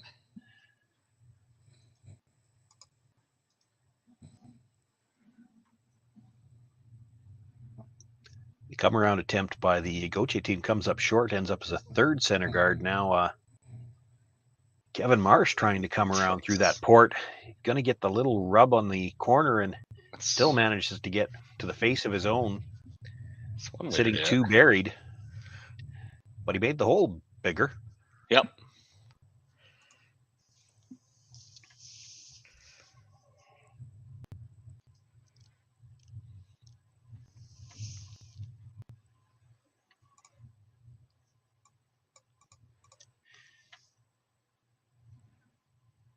Jason Ginner, a lot of room yet. Still on the outside corner. Sweeping for some curl, and second brusher wants to be in there for weight as well. Wow. I mean, they were on the corner, and now they cross center. Wow. Typically, though, when you see two brushers down, it's an indication they want to take it for weight, too. That had plenty of weight. He ended up in the back button.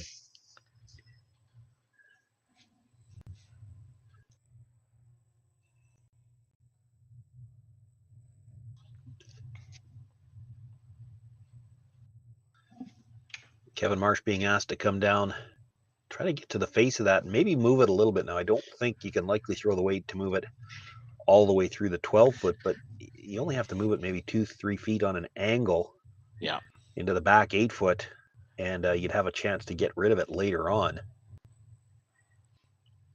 Definitely is hoping to be a little bit tighter by these guards. Does look like he's got a much tighter line than the draw that was put there. Now, does he have enough weight to move it? Pushes it back about a foot. Didn't get much of an angle on it, so still really doesn't have access to pass it through. Sorry, Gauthier, we're just looking to just come down, freeze to it, maybe tap it a tiny bit. I wouldn't be at all worried about tapping it. If you freeze here, you've probably got the force, and you know that Colton Flasch is going to have to try to move something. Yeah. So, you don't have to worry necessarily about tapping here. You get the freeze and leave it in a spot where Colton Flasch actually has to help you before he can help himself. Was that by? Oh, wow. Tighter line on this one yet, but it's a straight draw. Wow. Yeah. Gets to the face, taps it back, and again, tough to say whether or not we might have the measuring stick out again. Yeah. Still a lot of rocks to come. You got to expect those rocks in the 4-foot probably going to get moved at some point in time yet. Too late to peel the centers, or? It's not too late. The question is, how do you approach it? Yeah. It would be great right now that the closer two yellow guards, they're kind of lined up to go over the top of the reds, and if you could clip that red, go over the top of that red, clip that side that Colton's looking at, it's going to drag into that yellow at the top button. What Colton's looking at is, can we get there? Forget about the double raise onto it. Can we get there direct? The guard is long.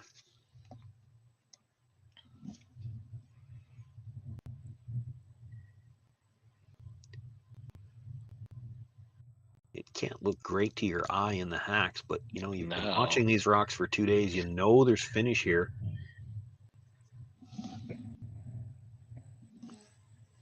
Has to get just by the top one, then count on the finish. You'll probably see them switch brushers as soon as they're by. By. Catches the outside, gets enough of a drag to make contact with it, but just pushes it up into what is definitely now shot rock position for Jacques Gauthier. Second and third belong to Colton Flasch. Yep. As do about, what are they, fifth and sixth? There's a lot of rocks in the house right now. Yeah, I don't think there's nothing behind, nothing out of play yet. Everything's still in the rings here.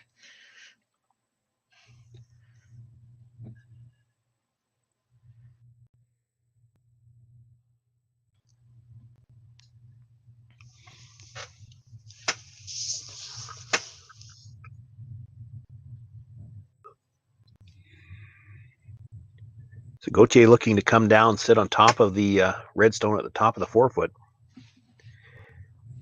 Does he maybe want to keep a bit of an angle here just so that any attempted play on this, the red goes over the...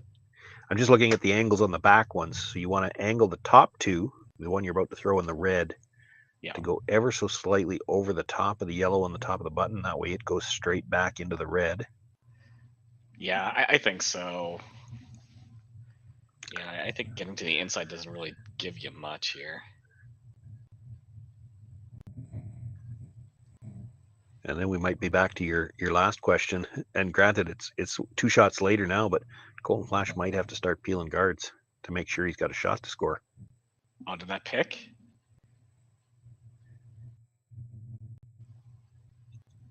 I think that must have picked. It went straight sideways just before the hog line. They brought the sweep off at the end regardless. I think if you get by that second guard, you probably end up curling so far that you're not going to take anything away. So at least they plug things up a little bit more by rubbing. Yeah. There are 4 guards in front of the situation in the 4-foot. I mean, Colton Flasch be hard pressed to move more than 2 of them here, and I don't see any great angles in the house right now either.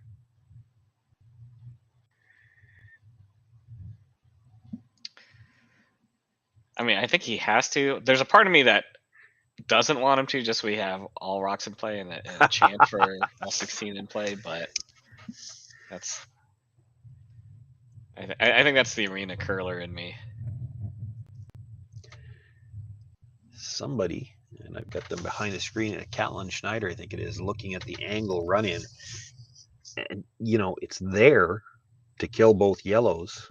Yeah. I'm just not sure it's something you want to play this early because it's an all or nothing shot. It is what they're lining up, though. Yeah. Oof. I don't see much of a plan B on this. That's the problem. If you're a little thin on the first one, you're going to drive it onto that stone in the 12-foot.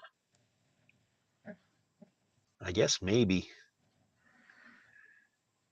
Like, you're always one in going the to have 12-foot it. might catch the stone at the top of the 4. Oh, if you catch it. Yeah. Thin, If you make this perfect, you could double the 2 yellows and be sitting 4, I think, 4, likely. yeah. But he catches the one at the top 12, drives it sideways, everything's out. Now you've got nothing left to run in. Yeah. Yeah, I'm not sure you wanted to play that this early. Yeah. Yeah. You were always going to have that, so. But you had chance to set something else up in the middle, and now you're going to have to move 3 guards probably just to have a shot at anything in the middle. Yeah, I guess. Yeah, if he gets something on this intern side. You might be at the spot point where if you're Colton Flasch, you almost have to concede a steal of 1 right now. Yeah. It's tough to play any runbacks on what's there because there is a possibility that the reds all fly and that middle yellow's not going anywhere, and then you get to bring another one in. That's not going anywhere. The only runback I see as we face the house, there is the guard on the right-hand side, so it's the left-hand side on the overhead view. You could run it back, try to run it onto the red, jam it onto the shot stone on the button. The problem is if you ever hit it on the again, as we look at it from the thrower's end, catch it on the right-hand side of that red, it'll catch the yellow, drive it back onto the red at the back. The only rocks leaving are the red ones. Yeah. And then Jacques Gauthier brings another one around, and it's potentially a steal of 2.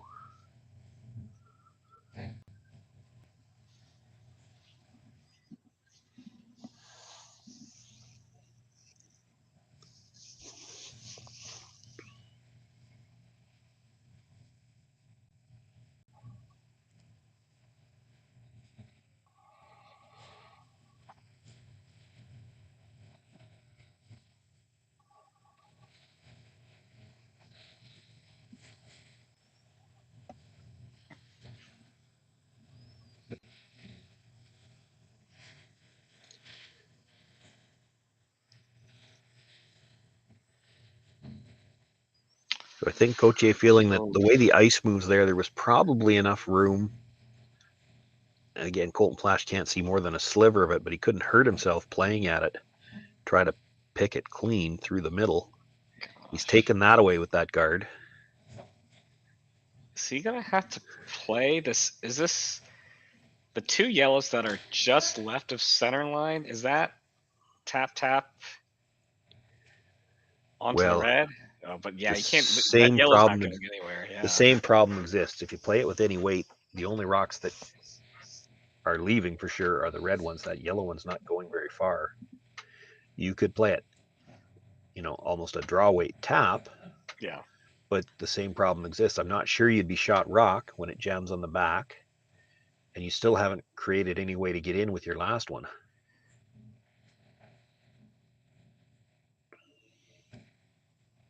Yeah, this is the only thing he has. It's the only thing he has, but it's not like it's not without risk. It's the potential is here to, if you stuff the run back and the two reds leave, you've left Gauthier sitting two and throwing.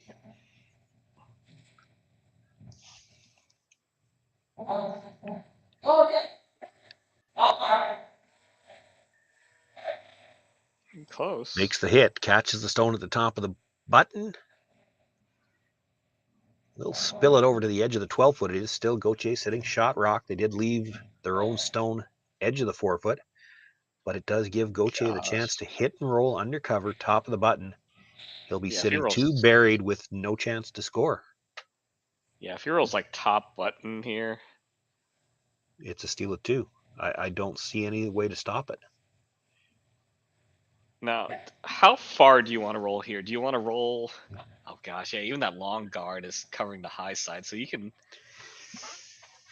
just straddle center here. Yeah, if you rolled a split center, Colton Flasch might have to just hit the one out in the wings and give you two, because I don't think there's going to be any way for him to cut you down.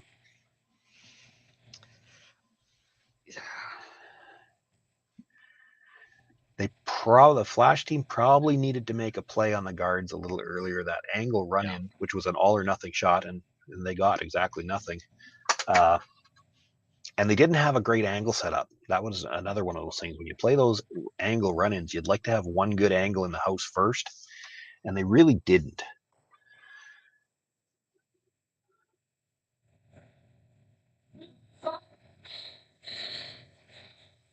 Sweepers on this early. Does need to hold the center line with this roll. If he over rolls it, he'll open up room for Colton Flasch to perhaps draw for the single. Boy, they overswept it. He rolled just far enough, I think. Yeah. Probably room now, though, for Colton to hold him to one, though. He can probably get to the face of that stone with enough to nudge the back one back. Yeah. Needed to roll 3-4 inches further.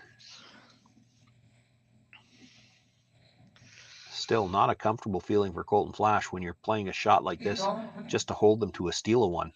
Yep. When Gauthier's got 7 rocks in play, and you're throwing your last here. Not a great end for how it shook out, but a chance here. Colton Flasch with his final stone. I don't think there's any chance for him to score. He's just looking to cut the steal down to a single point. He's going to have to, in order to do that, he's got to flirt with the guard a little bit. Yeah. He's got room by the guard. He's okay there. Got room, yeah. Now, I don't know if he's got enough room, enough weight to move it. Can we knife this over? Only makes thin contact with the first one, rolls too far. It's still going to be a steal of 2. Jacques Gauthier. Steal of 2 in the 5th end, jumps out to a 3-point lead. Colton Flasch will have last rock once again in the 6th.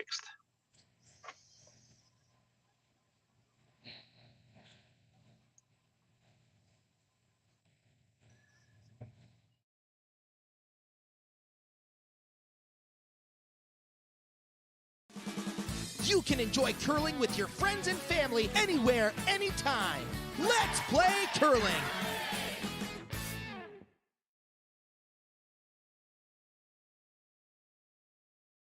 The reason we trust Western Sales with our business is the people. I'm sure that there's 100 years experience coming out of that shop. We trust them because we do a CMI on our combine and on our tractor. When our equipment comes out of Western Sales, it's going to be good, because if it's not, they send us another combine, they send us another tractor. And we're not naive to the fact that that probably costs them a lot of money.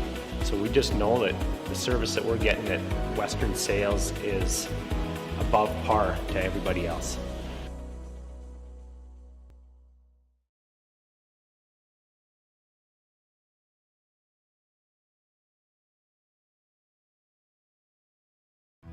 Stronger agronomics, better returns,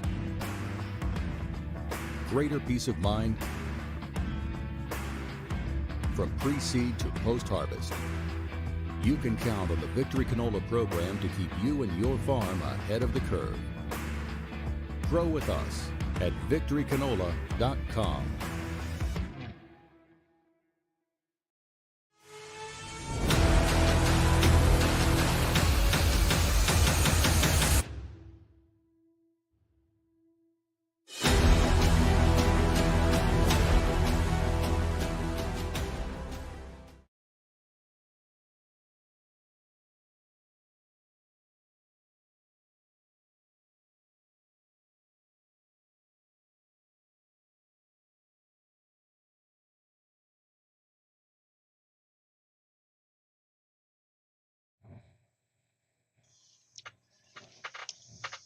"16 teams began play yesterday morning here at the IG Wealth Management Western Showdown. We've got one team already through to the playoffs. Team Nicholas Adim winning the A qualifier this morning. There's still 14 other teams playing for the last 7 playoff spots. We're going to determine one more here in this matchup this afternoon. Jacques Gauthier with the early advantage. Well, I guess it's getting late now. He's 3 ends left to play. He's got a 3-point lead. They've played 2 rocks into the rings, and Colton Flasch splitting the house with corner guards. Quarterfinals are 7 o'clock Saskatchewan time Sunday night, so the winner advances to that. The loser of this game will be right back on the ice at 7 o'clock tonight, looking for a B event berth. Yeah, and the qualifications through the playoffs are pretty important, right? You get a little bit of an advantage in the playoffs. There is a bit of an advantage qualifying as the higher seed. We talk about it as the start of every game. You have that practice session, and you still get the practice session in the playoffs, but you draw for hammer in the preliminary round. In the playoff round, it is determined by seeding. So the A event winners will have a seeding advantage over the teams that come through the B and the C. The A event qualifiers are on opposite sides of the championship draw, so they can't play each other until the final. They would be guaranteed last rock through their first 2 playoff games. The B event teams likewise get that seeding advantage over the C event teams. The only time you throw a draw to the button in the playoffs is if you're playing somebody that came through the same event that you did. Ah.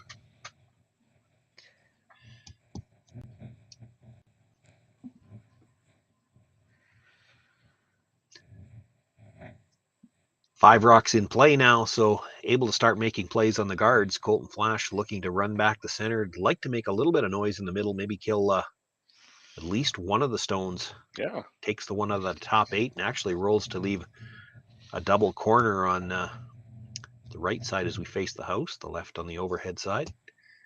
Jacques Gauthier looking at just making the straight peel on the tighter of the 2, I guess. The other option would be the double peel, but you're running the higher guard towards the middle, and boy, if you ever missed the second guard, you could jam it on your own stone. So you make this hit, and if you don't roll over and perfectly cover your own, Colton Flasch has the chance he wants to try to use the corner guards. Yeah, I think with the 3-point lead, I think it's a little bit different, right? You can just single peel here and be content. Oh, this one's got a curl.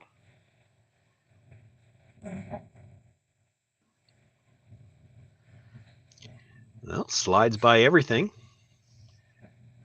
So 3 corner guards up, 2 on the left-hand side as Colton looks at it. Right-hand side as Kevin Marsh sees it. Yeah. Wow, thinking about coming from the wide side. I mean, it's there, and club ice, it's there, but certainly with the amount of late finish and the big curl that there is here, I don't know where you'd have to put the broom to come around from the wide side. Yeah, Somewhere in the middle of the next sheet.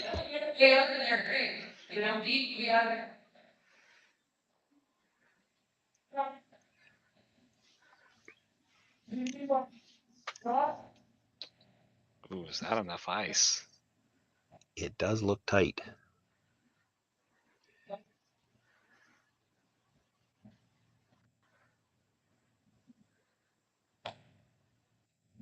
Well, maybe accounting for that release, certainly there was a bit of an in-out motion there. That'll hold it straight early. I guess they wouldn't hate it if they touched the tight guard, but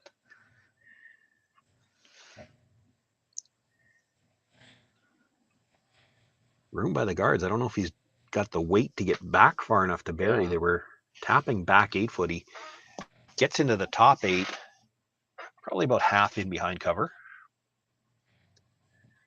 Same issue for Jacques Gauthier, though. He had half of the guard on the first one, and they slid right by it. If you make the same attempt on the rock in the house, you can't see any more of it than you could of the guard.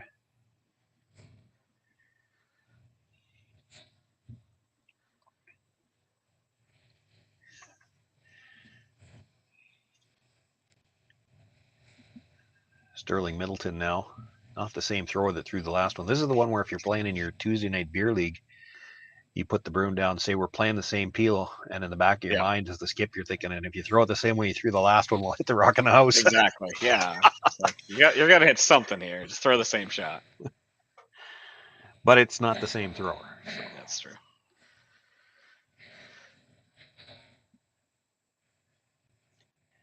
Whoa. Actually rubs the high one this time. Really doesn't move it very far. Still leaves the guards overlapped. The sweepers didn't seem to be worried about that at all. I don't know if I didn't think it jumped, but it was very quiet weight when you think about being 3 up and playing a guard, playing a hit on a guard.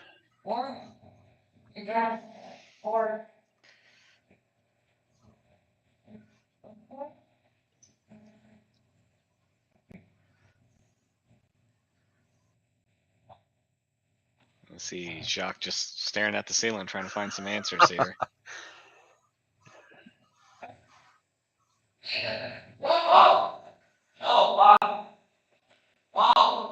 Catlin Schneider looking to make them pay for those miscues.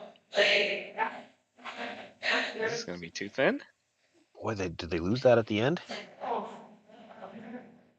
No, it will hang on in the back of the 12 foot.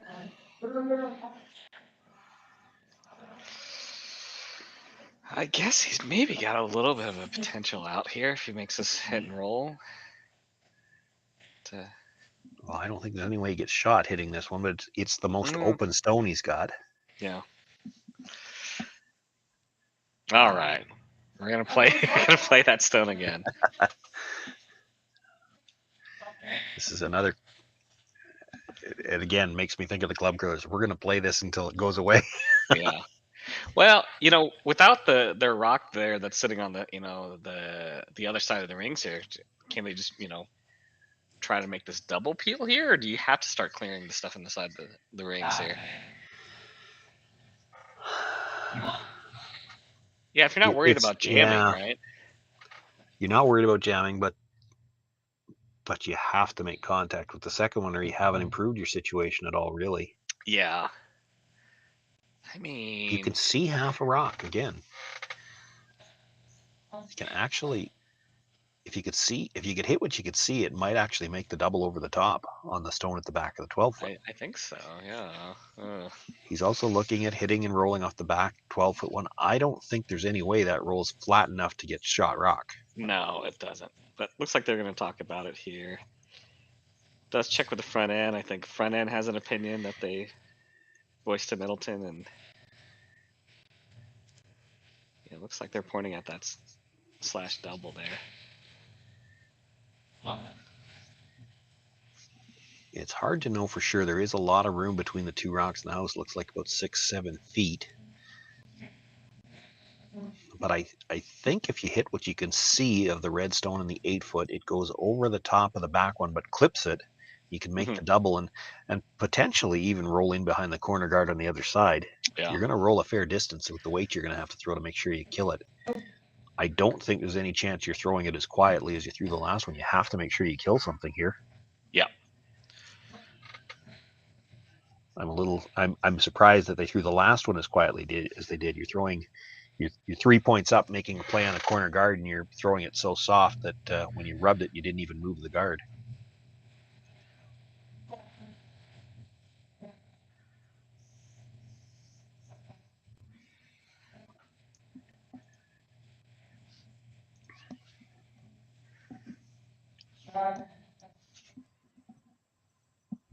Well, Sterling Middleton. Certainly more weight here. Looking to make the hit. Just gets by the top one and actually was able to hit the solidly enough that he dead jammed it. Wouldn't have thought he could have done that. I was not even 100% sure he was flipping it going over the top, but yeah, I thought it was going over the top, if anything. Yeah. Now by jamming that back one, it is partially in behind the corner guard. You'd have to come from the wide side, which neither team has seen a lot. Colton Flasch going to opt to come around the corner on the other side now. Put some distance between these rocks. They have played, it's been a couple of hands, but they have played draws around this corner a little bit more. Yeah. And it does look to me like maybe there's a little bit more curl going this direction.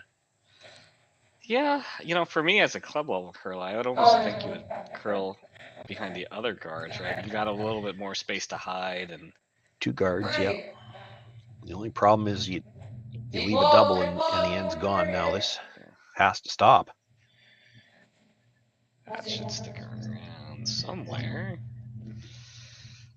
Well, but by sliding deep, do you give Jacques Gauthier the chance to get something around in front of the tee line and take your end away? Does go kind of against your instinct to draw against 2. Yeah. Without last rock and a 3-point lead. But he can hit and roll here and get shot. He can. He can now because that one's so far back. He can't see all of this rock. He has to count on curl. Certainly you have to think it's going to be there. Granted, this is the kind of shot that, no team here has probably played this a lot this weekend. You've only played 3 games. How many chances have you had to hit a rock out this wide looking for a roll? Gosh, and if you ever clip the guard and end up pushing one of those in, this is pretty scary here. Well, and that's the thing. He's put the broom down. I want to say, just looking at it, he's put the broom down on the side where he's not risking that. Yeah. So he's maybe generous with the ice, if anything. But the problem with that is if you roll broom side at all, you're not shot rock. Yeah. If you at least get to the nose, you force Colton Flasch to try the same shot. If you can get a roll to the inside, Colton probably has to draw from the middle and forget about 3 and just try to get the skip's deuce. They were on the brush right away. Oh, this is going to be on the guards. It's just a question of now, is he going to hit it thick enough to put it into the rings?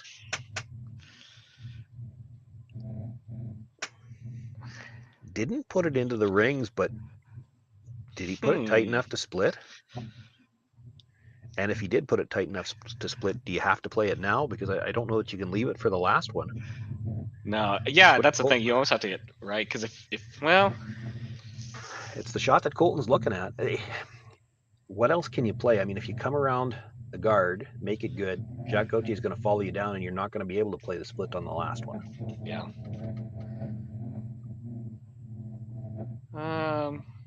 Because, well, I guess if you're Gauthier and you're throwing right now against the situation, are you throwing coming underneath, or are you playing this double on the back ones? I mean, that's a big double, right? It's not. Boy, that's really flat. I'm not sure it's there. Yeah.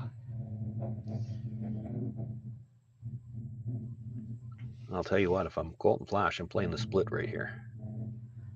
Yeah, I think so. Because I mean, that's because Gauthier's just got to hide somewhere on that side, right, on the left side of the house from the thrower's perspective. Yeah. Well, and again, it's just just where that stone is positioned. I'm a little surprised Colton's playing this turn. I feel like the split's easier because it's fairly high rock that you're making contact with. It's easier. You get a better roll coming from the other turn. But anyway, what I was going to say, that it's possible where that is, if you make the split perfectly, you could actually choke off both corner guards. The push stone in behind the center, the corner guard that's right there, and have your shooter come all the way across under the other one. This has got to curl a ton.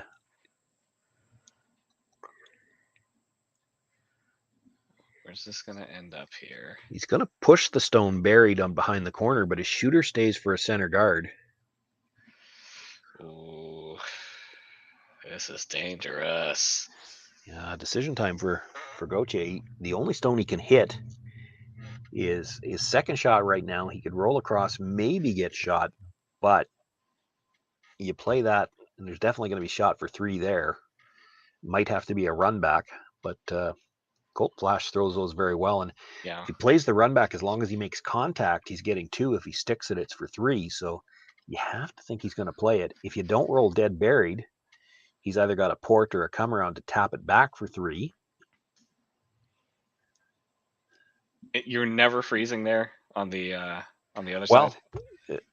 No, it's an option. You could play the corner freeze on the one that Colton Flasch just tapped in behind the corner. The danger with that, though, is you bring 4. Yeah. You bring 4 into play, and you are 3 up here. As long as you make the hit, you're no worse than tied at the end of this, at the completion of this end.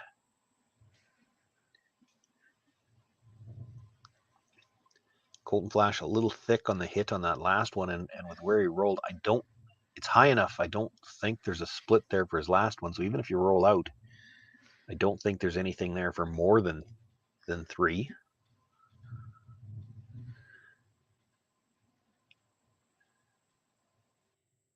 I've seen this Gauthier team be a little soft on hits and end up over curling here. This one seems to be pretty close. Now they're looking for a little extra curl. Makes the hit, and he's probably going to roll right into the port. And you can see just at the bottom of the screen, see Jacques throw his hands up. They just got caught in between. Yeah, I think still, Colton Flasch has to negotiate that port. I mean, it's there, but the rock's 11 inches wide, and what's that port? 14 inches? It's not a huge hole. Oh, you could drive a truck through there. A Tonka truck.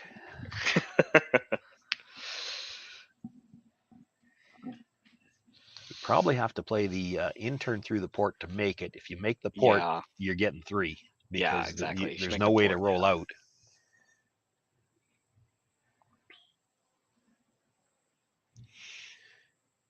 And I think probably the discussion here is what kind of weight do we have to throw? I again, with a port like that, and they're close to even, but it's a little bit of a reverse stagger. It's harder to make it with quiet weight. As much as it kind of goes against your nature to throw bigger weight when you're throwing at a rock in the back of the house like that. But really, if you make the port, you can't hit this thin enough to roll out. So you have to throw something closer to like a normal hit weight. Keeps on inching that broom a little bit. Yeah, out. What's I was going thinking. On here?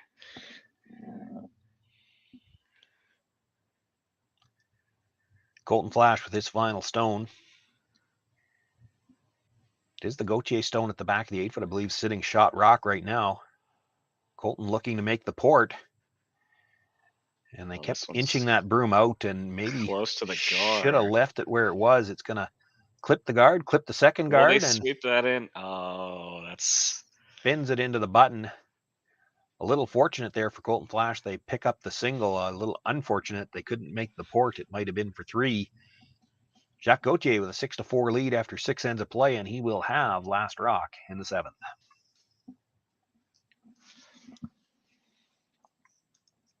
Our partnership with Curl Canada is phenomenal. I mean, to be able to have a partnership like that at the national level, to be a part of the events that take place across Canada is phenomenal. To have our product available in those venues is phenomenal. But it really is, curling is really, for us, it's a grassroots sport.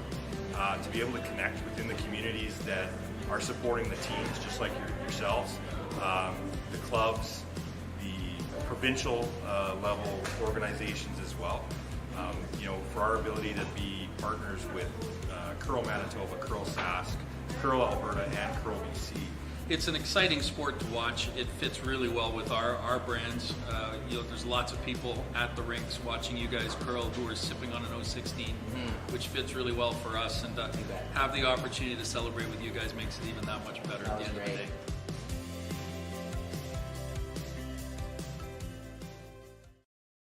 The reason we trust Western Sales with our business is the people. I'm sure that there's 100 years experience coming out of that shop. We trust them because we do a CMI on our combine and on our tractor. When our equipment comes out of Western Sales, it's going to be good, because if it's not, they send us another combine, they send us another tractor. And we're not naive to the fact that that probably costs them a lot of money. So we just know that the service that we're getting at Western Sales is above par to everybody else.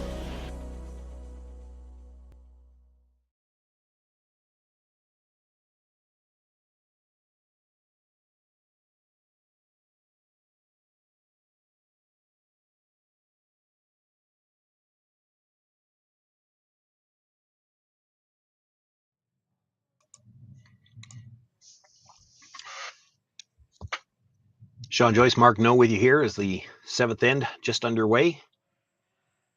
Jacques Gauthier with a 2-point lead here on last rock. Colton Flasch had an opportunity with his final stone. If he could have negotiated the port, could have tied things up. A little fortunate after he rubbed that he catches the second guard and at least spills in for a single. Otherwise, we might not necessarily even be playing this end. Yeah, a little bit of a break there. Yeah, just to kind of get that little spill there. So seeing a little bit of a interesting setup here with Gauthier with hammer and 2-point lead just going ahead and coming in the rings. Well, he knows he's not necessarily going to have to play any offensive shots here. If he scores one, he's 3 up coming home. He's happy with that. You knew that Colton Flasch was going to throw the second center guard as well. So now looking to come around again. A couple of rocks in the middle that Colton Flasch perhaps has to deal with. And while he's dealing with those, you're peeling the guards later on. Might like to get this right around everything to the top of the forefoot, though. Right now, I think Colton Flasch is probably looking at coming around wide from the other side, get shot rock in the forefoot. And once again, we've got a stone. They realize it's going to be a little bit deep, and they make sure they take it far enough back that Colton Flasch can't just freeze to it, the back of the button. Going to play to come down to it, but now he'd have to be back 8 foot to do that. Yeah. Flasch really needs to play for a steal here. It's pretty tough to think if you get the force, you'd need 3 in the 8th end. Not impossible under the 5 rock free guard zone, and then you'd still need to steal in an extra. Now, we talked a little bit about some of the rules earlier on. No time clocks in play here. These are 8-end games, 5 rock free guard zone. And for some of the curling fans they might be familiar with, it was tried last year a couple of times. I know it's going to be in effect at the World Championships this year, the no tick rule, where you can't tick a stone off the center line in the free guard zone. And I believe they're playing it at the Brier and the Scotties as well. Not playing it here through the first 8 ends, and I haven't confirmed this yet, but I know that at the women's event here in Swift Current a couple of weeks ago, they were playing the no tick zone in the extra ends. Oh, yeah, that's right. Yeah. So for Colton Flasch, if he could even just get this to an extra end, that, and yes, it's tough. He's got to steal 7 and steal 8. But if you can get through that, you actually might have an easier chance in 9, because they can't tick. Granted, they didn't attempt the tick here.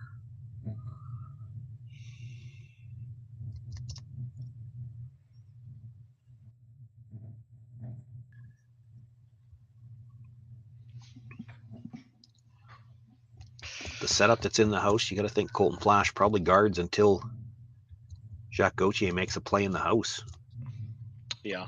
If Gauthier comes down to the back one, you can follow it down again, and that might be your chance to steal.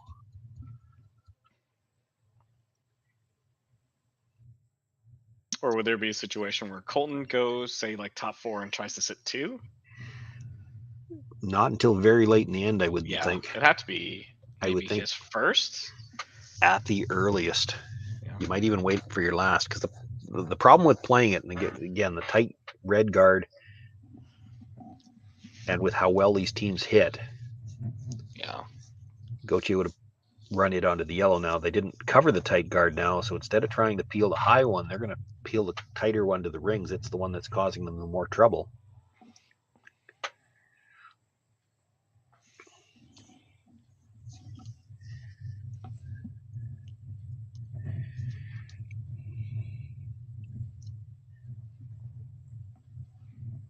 And that's the reason why you see these teams. It's not just these two. All of the teams at the elite level, when they start trying to set up the steals later in the game and they play the two centers, you always want to keep those rocks in a line. There's two reasons for it. You don't want to leave angle for the double, or in this case, you left enough of that back rock exposed that they could just pick it out straight. And the long guard by itself, really, with as much finish as there is on these rocks, it's not guarding anything. The only thing that long guard can guard is your tighter guard. Yeah. Unfortunately, it's on the wrong side here, essentially, right? Well, I know what you mean. You're thinking if they keep them in line now, Gauthier is always going to have a shot to get at his own stone at the top of the 8-foot. But the other side of that coin, if you're Colton Flasch in this situation, you might want to tempt Jacques Gauthier to try to play something in the house rather than play the guards. Yeah. They got that one far enough underneath that he's at least going to try the double peel.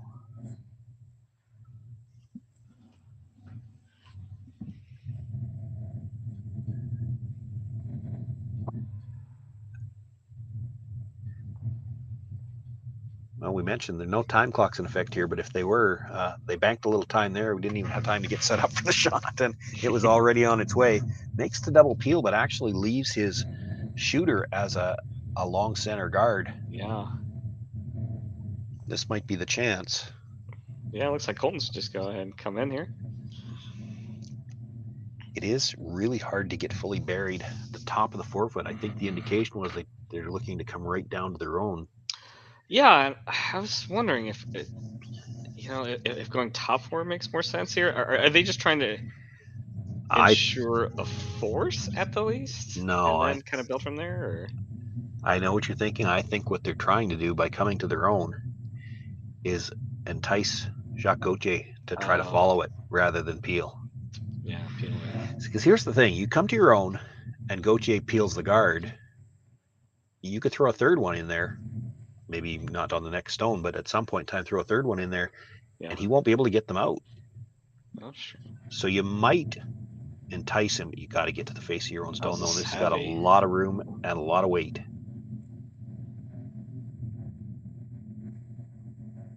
Bounces off, leaves a pocket. Probably left it in a way that you can blast the reds out. It? Yeah.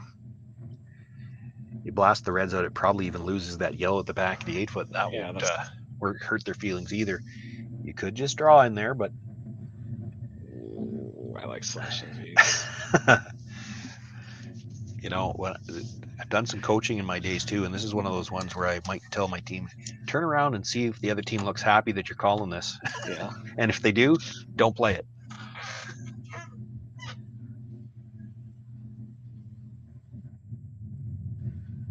That might have been the comment coming from the other end here too, because they're looking at the options. No, he's going to stick with the draw. Yeah.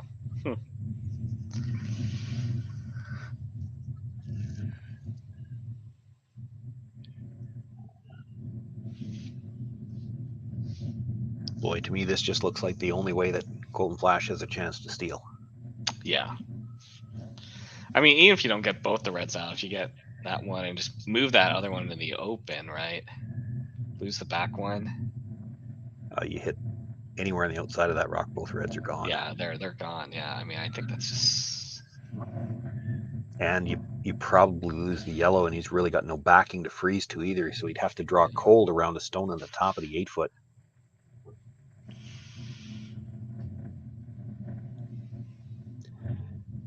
Well, made the shot, and if Colton makes his, he steals one. Yeah.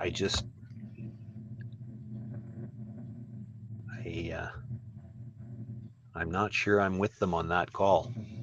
Yeah.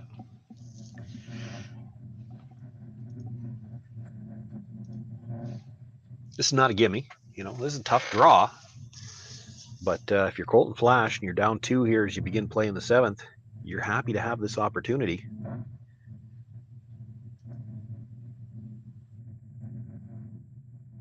He has had pretty good draw weight. Where they've struggled with Colton's draws is to get the line exactly right. Yeah, I think we had that one miss where he's light earlier in the game, but ever since then he's been fairly locked on. It's just the sweeper has just been kind of on and off or caught in between, maybe on some shots. Well, they were on this one right out of his hand. Might be a little bit light, and gosh, comes up short on this one. Not sure what you're going to have left for your last one. That was his opportunity to set up the steal for sure. Gauthier thinking about coming in again. Yeah, I mean, I don't know. It just makes the run back easier to me. You don't need to score 2. You definitely don't want to give up a steal. So what's the other call here, right? Just are you guarding the run, or you can't guard the run? You just leave him that draw, then, yeah. I'd be tempted to peel the center guard. If you peel the center guard, what does he make? Because you've got that tight run on the stone in the 8-foot. Sure. The center guard's the one that's hurting you. You peel the center guard. Colton Flasch probably has to try to tap up the one he just threw, because I don't think he can get shot any other way. If he makes it perfect, you've got the short run on the stone on the 8-foot. Leaving that stone in the 8-foot exposed certainly doesn't hurt you. I'd be surprised if they ever came to peeling the guard here. Well, they're not even looking at it, but yeah, you're up 2 now. You don't need to score 2. Why are you drawing? Like, what are you getting out of a draw? If you leave anything for Colton Flasch, he doesn't have anything. If you throw this into the boards, how does he get shot rock? But if you bring this into a spot where he can play the run double, well, then he can get shot rock.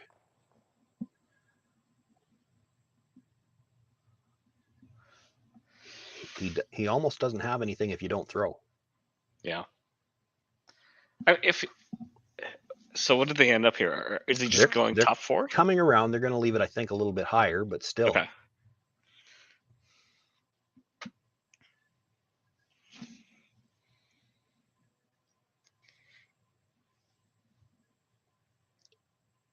Playing it like they're thinking about scoring 2 here. If they do pick up 2, we probably aren't playing the 8th end. Yeah.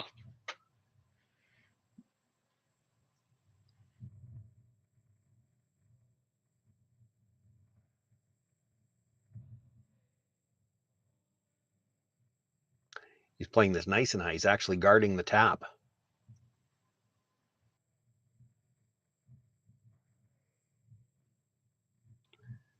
Yeah.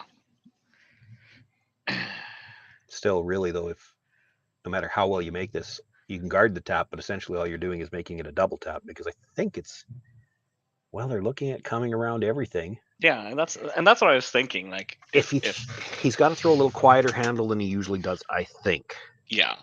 Because if you look at where the guards are situated, to get enough of the button to be shot rock, he's got to well over curl. Yeah, the red guard, the stone he just threw. Yeah, it's got to be this just kind of lazy handle shot, yeah, with just perfect weight, like almost like lazy handle natural T. Even top 8, you might have to have weight so that once it gets by, they can carve it in a little bit with the brush. But it's got to be that kind of weight where you can wait, and just go right at the end. This one looks like it's got a healthy amount of rotation here.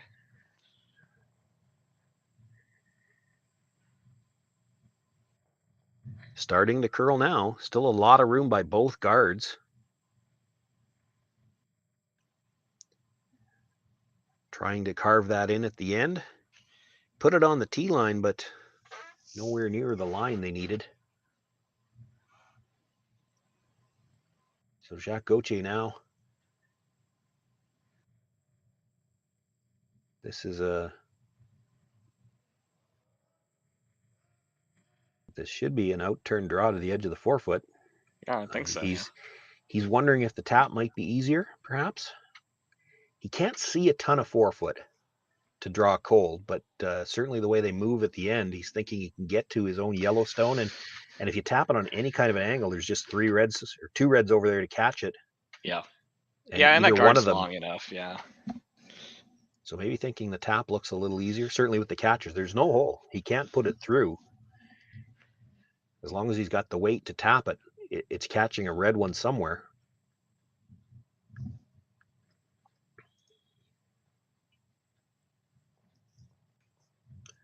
Not looking to throw big weight here. He's just throwing like a back forefoot tap. But he's got the 2 stones at the back of the forefoot to help him out. He could tap it onto either one of the reds, and he would pick up his 2 points.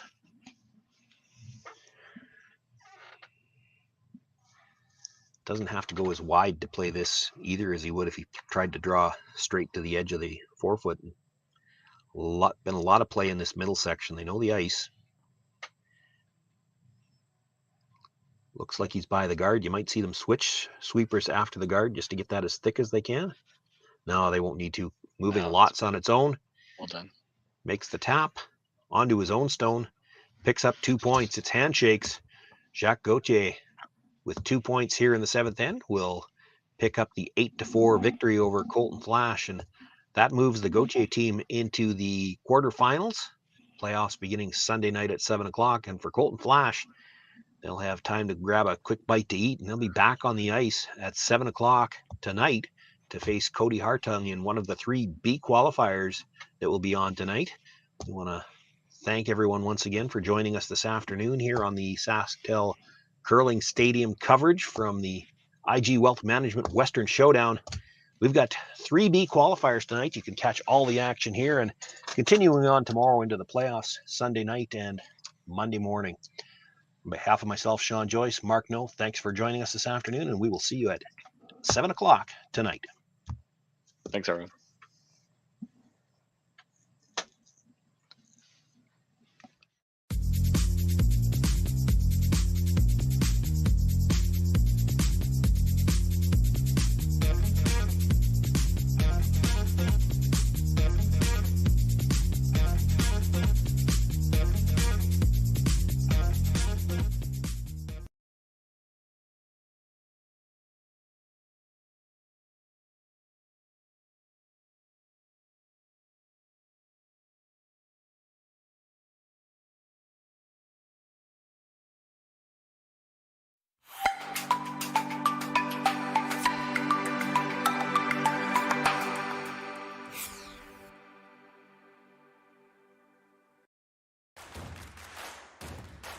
Imagine being able to stream every curling game from every sheet from any event, be it your Wednesday league game, bonspiel, or corporate event.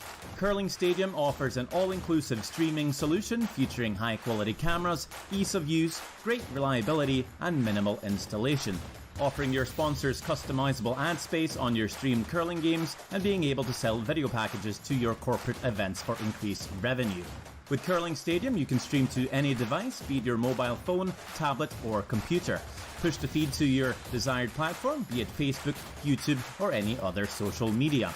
Curling Stadium is simply the way forward. Where it's commonplace in other sports to televise every game, we want to do the same. Curling is a global sport, and it's time it gets the coverage it needs. Make your curling club the next Curling Stadium.